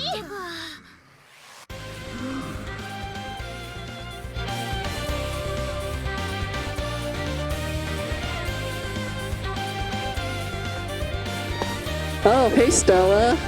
Oh my god. How are you? I kind of went through this entire stream without like having anyone to talk to, so I'm kind of surprised to see you. And also, oh my god, you wrote a lot. Indeed, plus I like how when you're in Blood Sculptor, you stop aging and your memories also stop. You're far more powerful and stronger, even faster when you act like a berserker. Like, you remember Alice when Jack got hurt? She got angry and went into that form and actually pushed the nightmare back, putting it down. Going back though, the core wasn't destroyed. Like, damn, this form is no joke. Yeah, exactly. Like, that's one of the interesting things about Blood Sculptor. Like, in the first game, like, we know that, okay, it's a berserker form. It's a detriment to the Blood Maidens. That's why the Blood Maidens in the first game, they kind of like, you know, they're kind of afraid of their powers a little bit. And also they can't like, you know, do more dangerous missions because of that dread. But then, you know, they learn what Jack is, and they find out that, oh, hey, his blood actually, you know, cures it, and such. So as a result, you know, the Blood Maidens, they're like, oh my god, we no longer have, like, this penalty on us. And not only that, but Jack is a good boy. Like, he's a good guy, and I want to be friends with him. And such, which, you know, led to the Blood Maidens taking, you know, more dangerous missions and such. Like, it solved a lot of problems for the first game. In the second game, wait, actually no, I want to still continue talking about the first game. But other than that, we don't know much about Blood Sculptor. All we know is that, okay, girl goes nuts. And such. And also, like,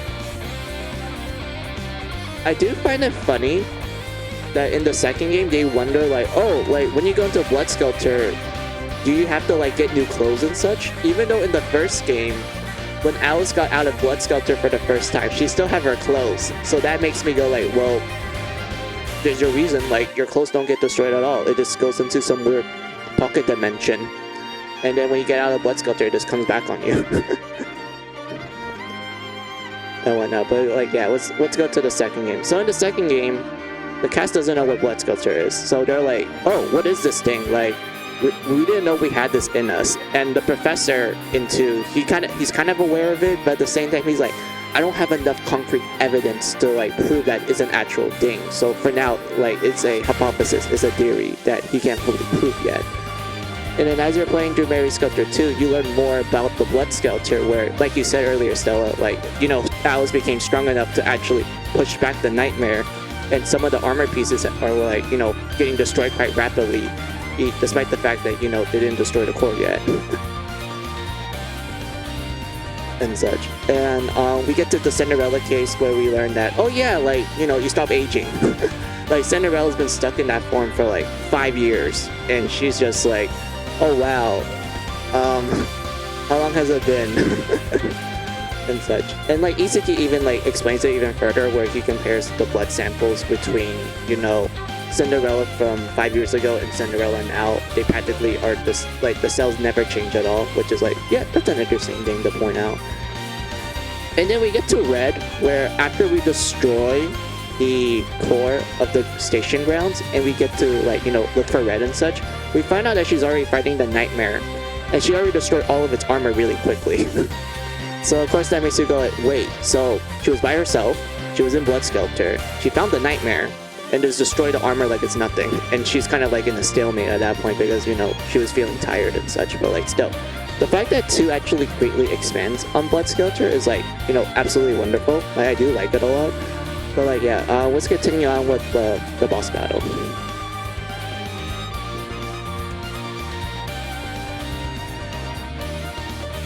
And such. I agree, playing the remake after the second game is a mistake on top of... Wait, let me read that. I agree, playing the remake after the second game is a mistake. On top of that, I did it and it took so long to beat it again, lol. Hey, I'm glad I made it, and I bet, lol. Doing well, how about you? I'm doing well, Stella. Like, there's not really much for me to say. All I did before I streamed was, I took a walk to the park, and it was kind of refreshing. Like, there was some good fresh air, and I did touch some grass and such, but like, other than that, like, my day's been fine. Like, not too much happened. So yeah, let's go fight this nightmare. I do, like, before we actually fight it, I kind of do like its redesign a little bit. Like, remember in the first game, it has more like, you know, darker colors and such, which, you know, it makes sense given how Mary Sculptor 2 has more, you know, light themes compared to Mary Sculptor 1, which is, you know, dark themes and such, you know, it's nighttime and such.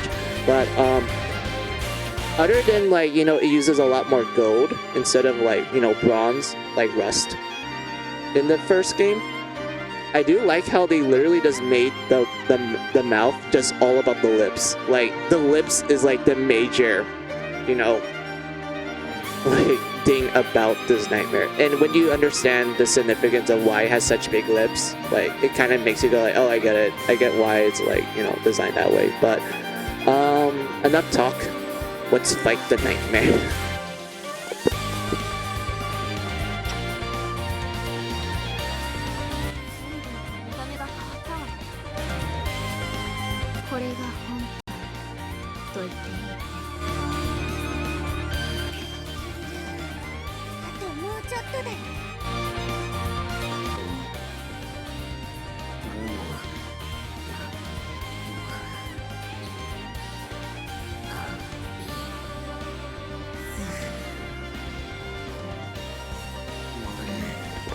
Also, Stella, like, Alice has been like wrecking shit ever since I got her like actual good equipment. I'll show you what I give her like after we kill the boss and shit.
I swear, I got lucky there because if I landed on the all, like, you know, status switch and such, I might as well just scream game over because I absolutely hate that jail panel. Like, it's absolutely useless if you ask me.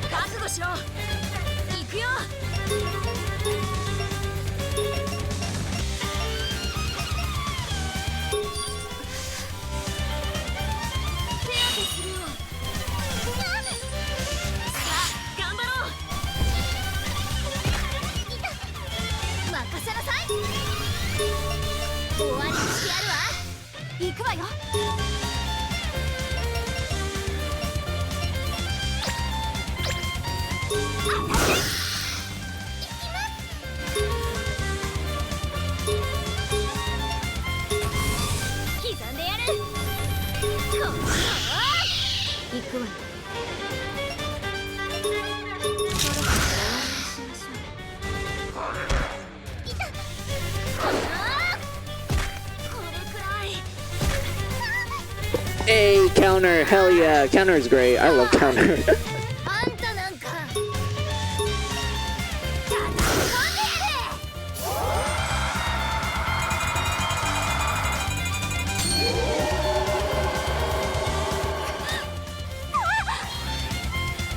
打ちのめこ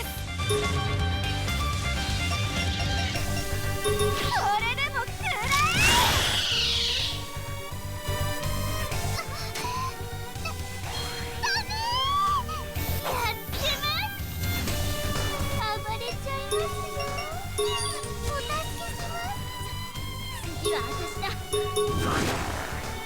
出番だね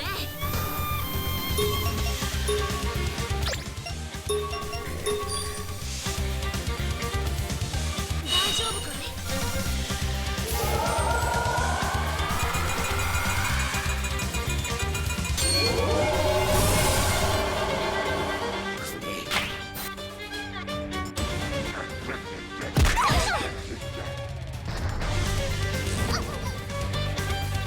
行くわよ出番ね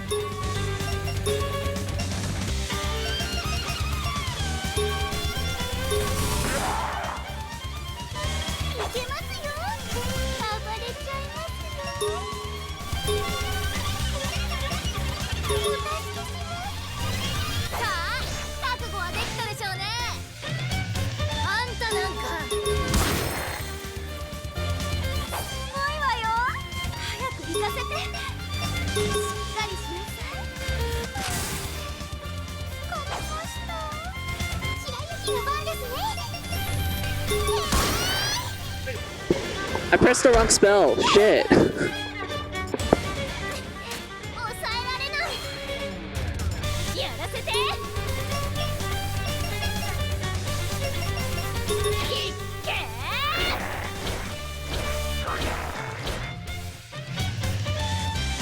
感じだわ。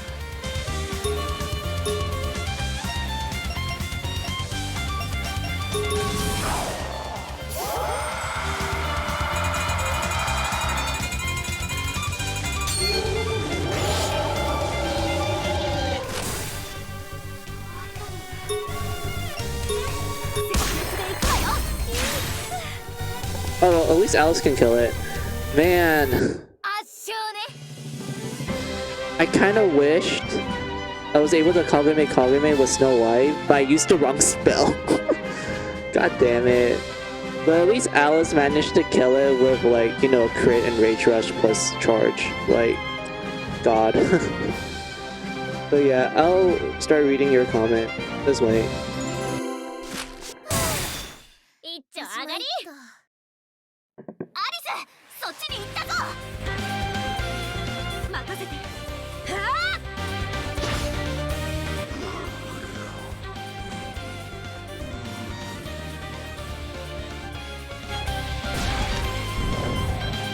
あ私倒せたうんアリスがとどめを刺したんだよくやったねアリスすごくいい動きだったアリスズバーって言ったねこれで景色少女成り立てだって言うんだからびっくりよな Hey, they know Alice is strong. Like, even though the one problem I do have with Alice in this game, it's not a case of like I think she's weak style. It's more like they fucked up her personal character skill. Because okay, remember in the first game, her personal character skill is that oh she does more damage if Jack happens to be like you know knocked out and shit. So in this game, they changed it to like if she has low than 1% HP. So like her HP is like you know equal to like 1% and such. All she does is reduce everyone's magic damage by like 50%. Which if you ask me is not a good trade-off. They did change it in finale because you know how finale works, but like still, oh my god, they really did nerf her character skill in this game and I didn't like it. I was like, well that's useless.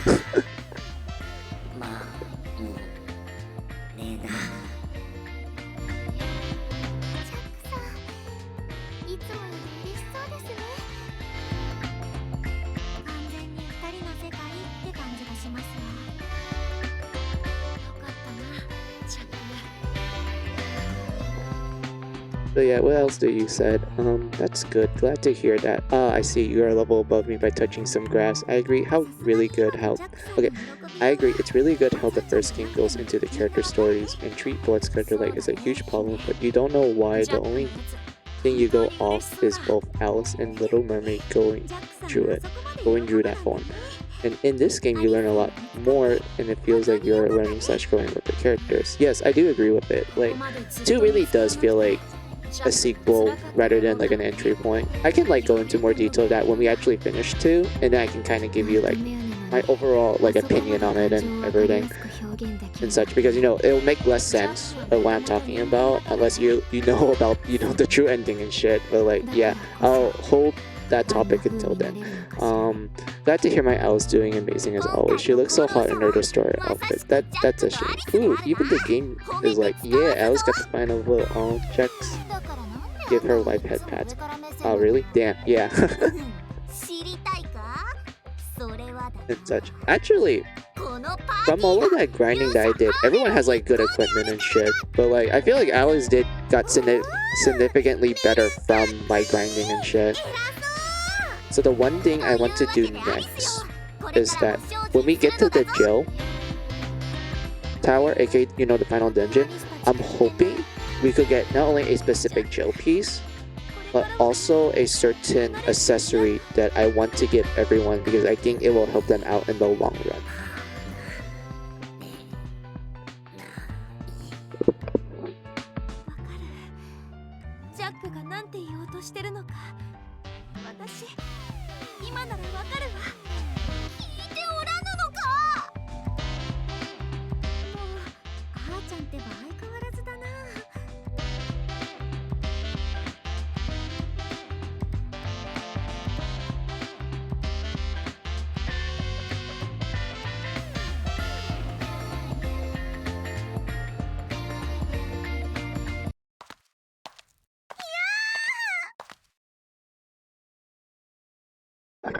Oh no, mermaid scream, what happened? Osu, go check on your wife. この声、姫、どうしたんだ？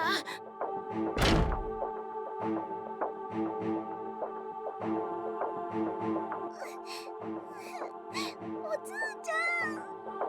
姫、一体何が？今、人魚の悲鳴が聞こえたけど。ちょっと何なのよ。一体何があったの？ I will like that. I do know the true ending, man. I'm gonna cry, but that twist was so perfect and crazy. Yeah, I do admit that how you unlock the true ending in the second game is honestly really cool. But at the same time, I do feel like getting it was kind of underwhelming compared to the first game. Like, I could go into more detail about that. Like, when we actually get to that point, I want to save it until we get to that point. Because I want to talk about it now because I might accidentally spoil it for, like, people who never played this game and such. And they just happen to jump into my stream when I'm talking about it. これじゃあ私歌えないよ。そうか。ちょっと何なの？私たちにも説明しなさいよ。姫の景色リビドーは歌うことなんだ。だから歌うために必要なマイクは姫にとってとても大切なものなんだ。そうか、そうだったね。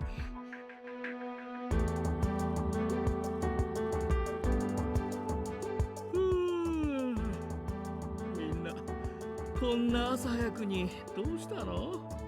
なんかあったのかしら？あら、ちょうどいいところになんとかできそうな人が来たわよ。はい、何？オイラのこと？そうか。匠、今すぐ姫のマイクを直してくれ。もちろんできるだろ？いや、できないとは言わせないよ。え？どういうこと？いいから早く直してくれ。気持ちはわかるけど、少し落ち着きなさい。親指、そうだね。ごめん。謝る相手は私じゃないでしょ。ごめん、匠。いや、それはいいんだけど。マイクを直してほしいって？ちょっと見せてくれる？これれなんだけど。こ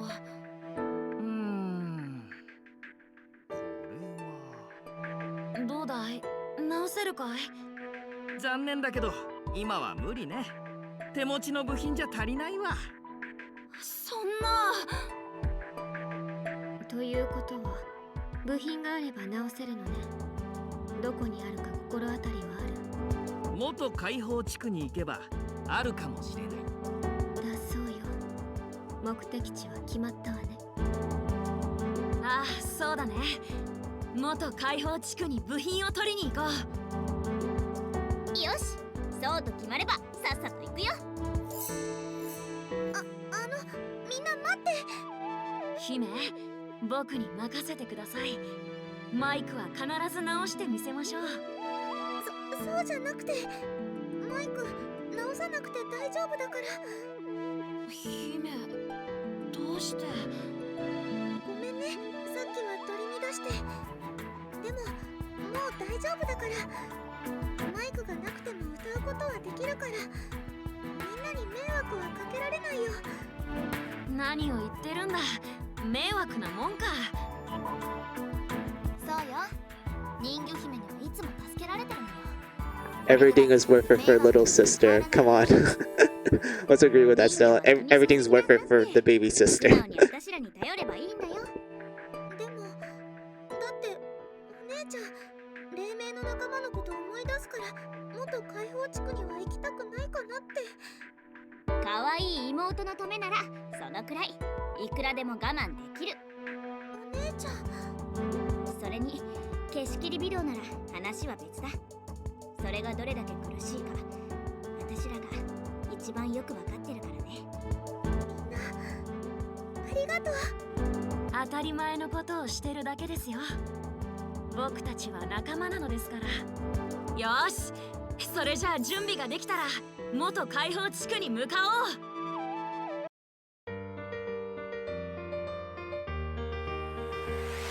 Alright, so I know, right? See, even Reddit agrees exactly. So yeah, it turns out that Little Mermaid's microphone is not working anymore, which is kind of funny when I think about it, because I don't think she ever uses it, like, in the previous chapters. Like, anytime we see Mermaid sing, she just sings it, like, you know, out in the open. She doesn't use a mic. So the fact that she actually does have a microphone makes me go, like, where did she even have that? Like, was that something she had, like, her entire life, or was it like something she got recently?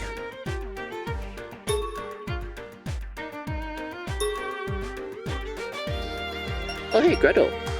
Alright, I do know that the game's like telling us, hey, go back to the old liberated district to get the parts and such.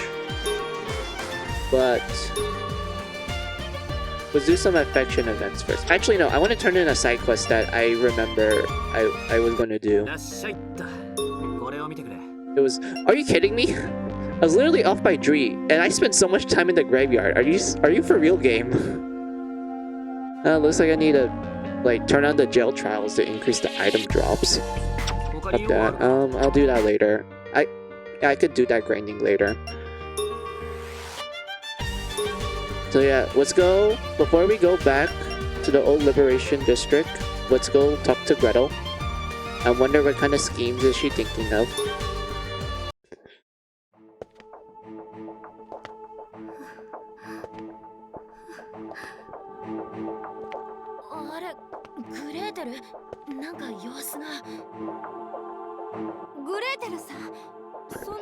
This game is so evil, sometimes it's truly the real final boss. I mean, given how sometimes Mary Skelter is not balanced and it can be kind of BS sometimes, I feel that. Especially if you get unlucky and that someone's blood happens to go into one shade of dark. Like there's one small shade and then all of a sudden, oh yes, Blood Skelter Buffet.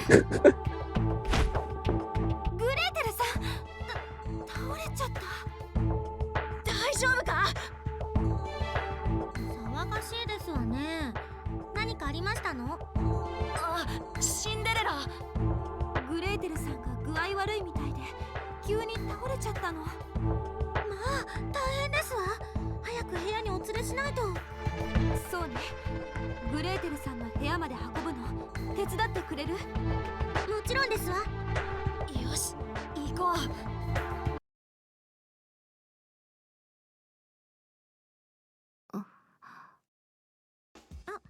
目を覚ましましたわ。はあ、よかった。気分はどう？ここは私の部屋。なぜあなたたちが？グレーテルさん、廊下で倒れちゃったのよ。そこに私が通りかかって、おつーとアリスの3人がかりで運んであげましたわよ。シンデレラが来てくれて助かったよ。そうね。おつーさんと私の2人だけじゃちょっと大変だったから。そうだったの。迷惑をかけたわね。体調はもういいんですの？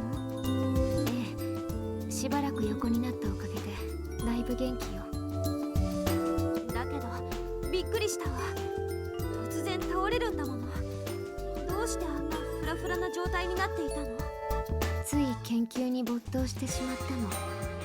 2日ほど連続で徹夜してしまったわ。2日も？それは聞いただけで眠くなってしまいそうですわ。徹夜明けでなんとか食堂で軽食をとった後、部屋に戻ろうとして力尽きてしまったというわけよ。自分の限界というものを的確に把握していなければならないということね。いい勉強になったわ。まったくグレーテルさんらしいわ。まあ元気そうでほっとしたけど。拍子抜けですわね。悪い病気だったらどうしようかと思いましたわ。大したことなくてよかった。あなたたちは安堵しているの？当たり前ですわ。心配しましたもん。心配？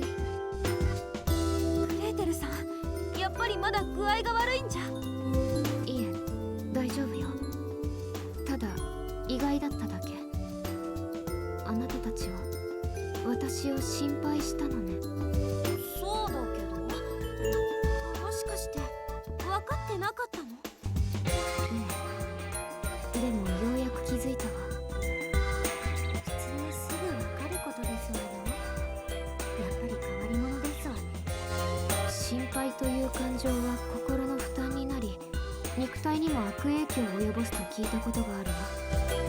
私のせいであなたたちの心に負担をかけてしまったということね。ごめんなさい。あのグレーテルさんが。謝ったですわ。空から槍が降るかもな。何やら失礼な物言いをされた気がするけれど、私だって悪いと思えば謝罪くらいするわよ。グレーテルって結構面白い方ですもんね。Poor Gretel. The one time she decides to act like a normal person, they're like, oh shit, the world's ending. The gel's probably gonna like wake up. でも私も面白いと思ったわ。親近感が湧くっていうか、寝不足で倒れちゃうなんてしっかりしていそうなのに意外だった。ちょっと抜けているところもあるのね。否定はしないわ。助けてくれてありがとう。気にすることないよ。仲間なんだから当然でしょ。そうですわよ。仲間。そうね。仲間か。こういう新しい感覚も悪くはないわね。I know, right? Yeah.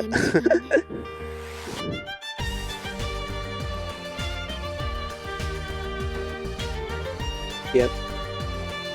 I don't know why I pressed that again. Hold on. Gretel's like, damn, I guess I go back to my evil ways and bully Rappy for a bit. Yeah, pretty much. She's like, well, there goes being a nice human. Like,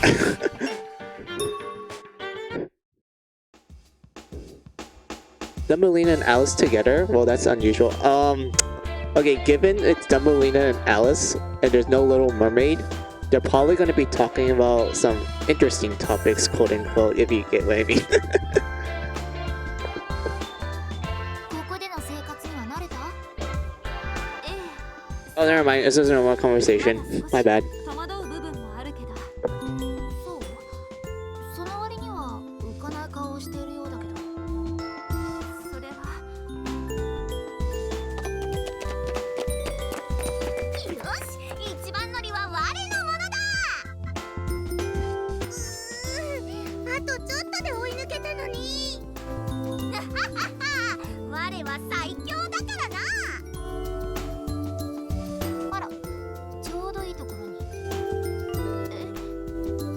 アーメル、ラプ、ちょっとこっち来なさい。我に何の用だ？親指、アリス、元気？はいはい、元気よ。それよりアリスが一緒に遊びたいって。いつまでも難しい顔して考えてないで、思い切って飛び込んでみればいいのよ。なんだかよくわからんが、我と遊びたいというなら歓迎してやろう。やったー！親指とアリスとはあんまり遊んだことないから楽しみ。さて、あんたはこの眩しい笑顔を Seeing these two talk about anything is great. Although if little Bernie was there, these three will be BFFs and talk about such things. Yeah, exactly. They're all gonna be like, let's form an alliance. 鬼ごっこをするぞ。やろうやろう。アリスと親指が鬼ね。まさかこんなことになるなんて。ほら、さっさと追いかけるわよ。やるからには絶対勝つんだから。もう仕方ないわね。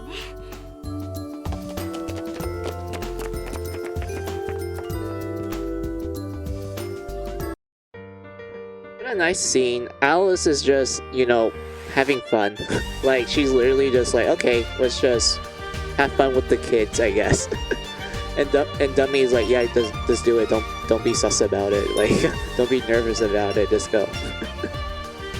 But yeah, I think that's all the affection events because I don't think we get any more until we repair the microphone. So yeah, let's go to the city streets.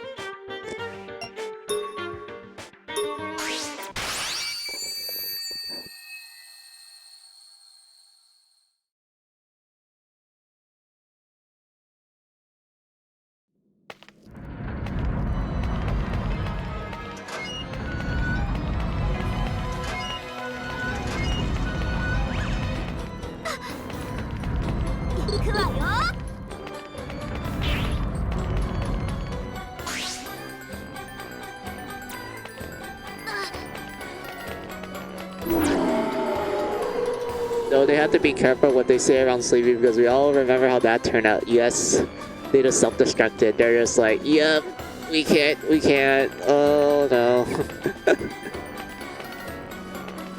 I feel like out of the dream, I feel like Dumbledore would take the most offense if they were to talk badly about, you know, big boobs, especially if it's around Sleepy and such. And I feel like Dumbledore would be the one that's like, wait a minute, that's my sister we're talking about. We're not gonna go there.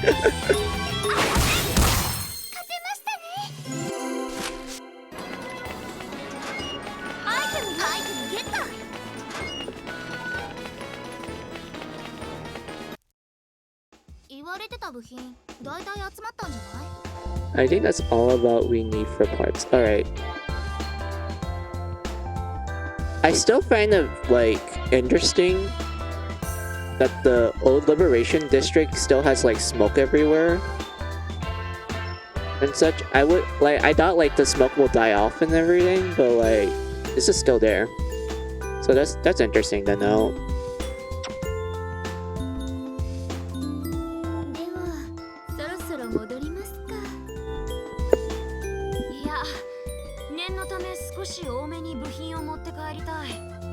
しょうがないですね。では、わらわは向こうの方を探してきます。じゃあ、私はあっちの方探してくれ。うん、頼むよ。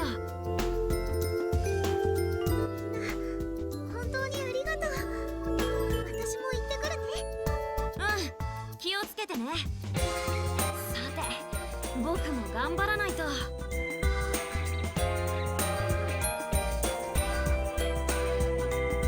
し、このくらいあれば十分だろう。そろそろみんなを呼んでみるか。 And yeah, Alice actually having fun with everyone because they're her new family. Yeah, it's nice. And yeah, they're still ああ、ジャック。 there even though the nightmare attack happened a long time ago. Yeah, that's like the interesting thing about like the main story of Mary Skelter 1 and 2. Like, it is implied like a lot of time passed between the chapters and such. Like, I would say like all the events 姫も喜んでくれるよ。 in the story of Mary Skelter 1 and 2 like happen in a span of a year. Like, you know, from the beginning to end, it happens in a span of a year. So 君は it's kind of like, because of that, I'm not like sure how long it's been since the district has been attacked and such. 大切な友達 But だ。 the fact that it still like has smoke everywhere is like interesting. I would like I would be like, huh, that's weird. Oh well. おー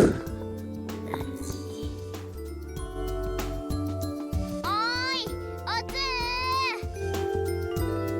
おつーちゃん、ジャックさん。みんな戻ってきたみたいだ。さあ帰ろう。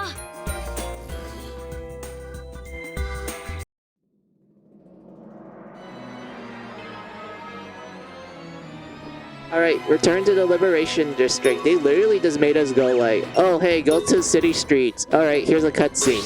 Cutscene gone. Okay, go back to Liberation District for more cutscenes.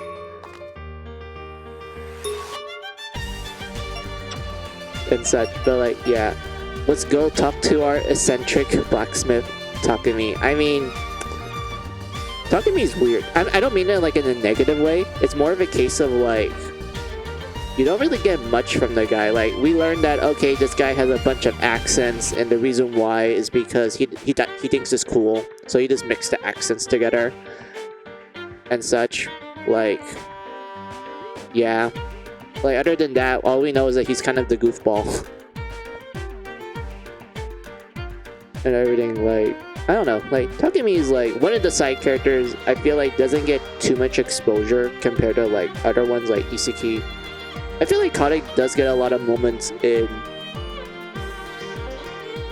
finale, especially because I do feel like Kade plays, like, she does appear more often in that one.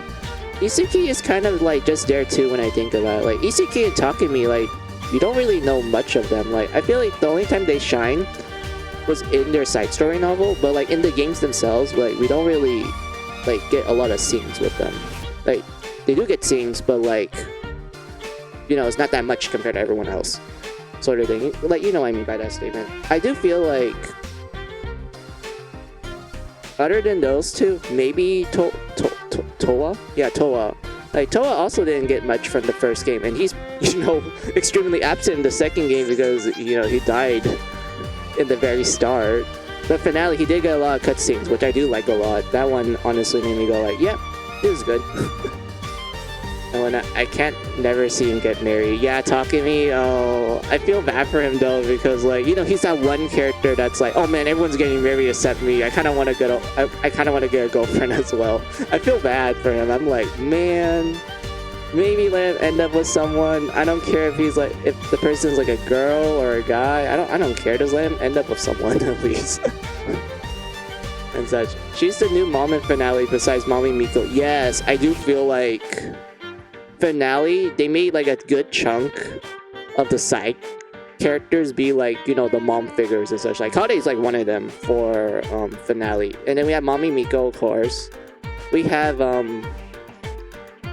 what was that one?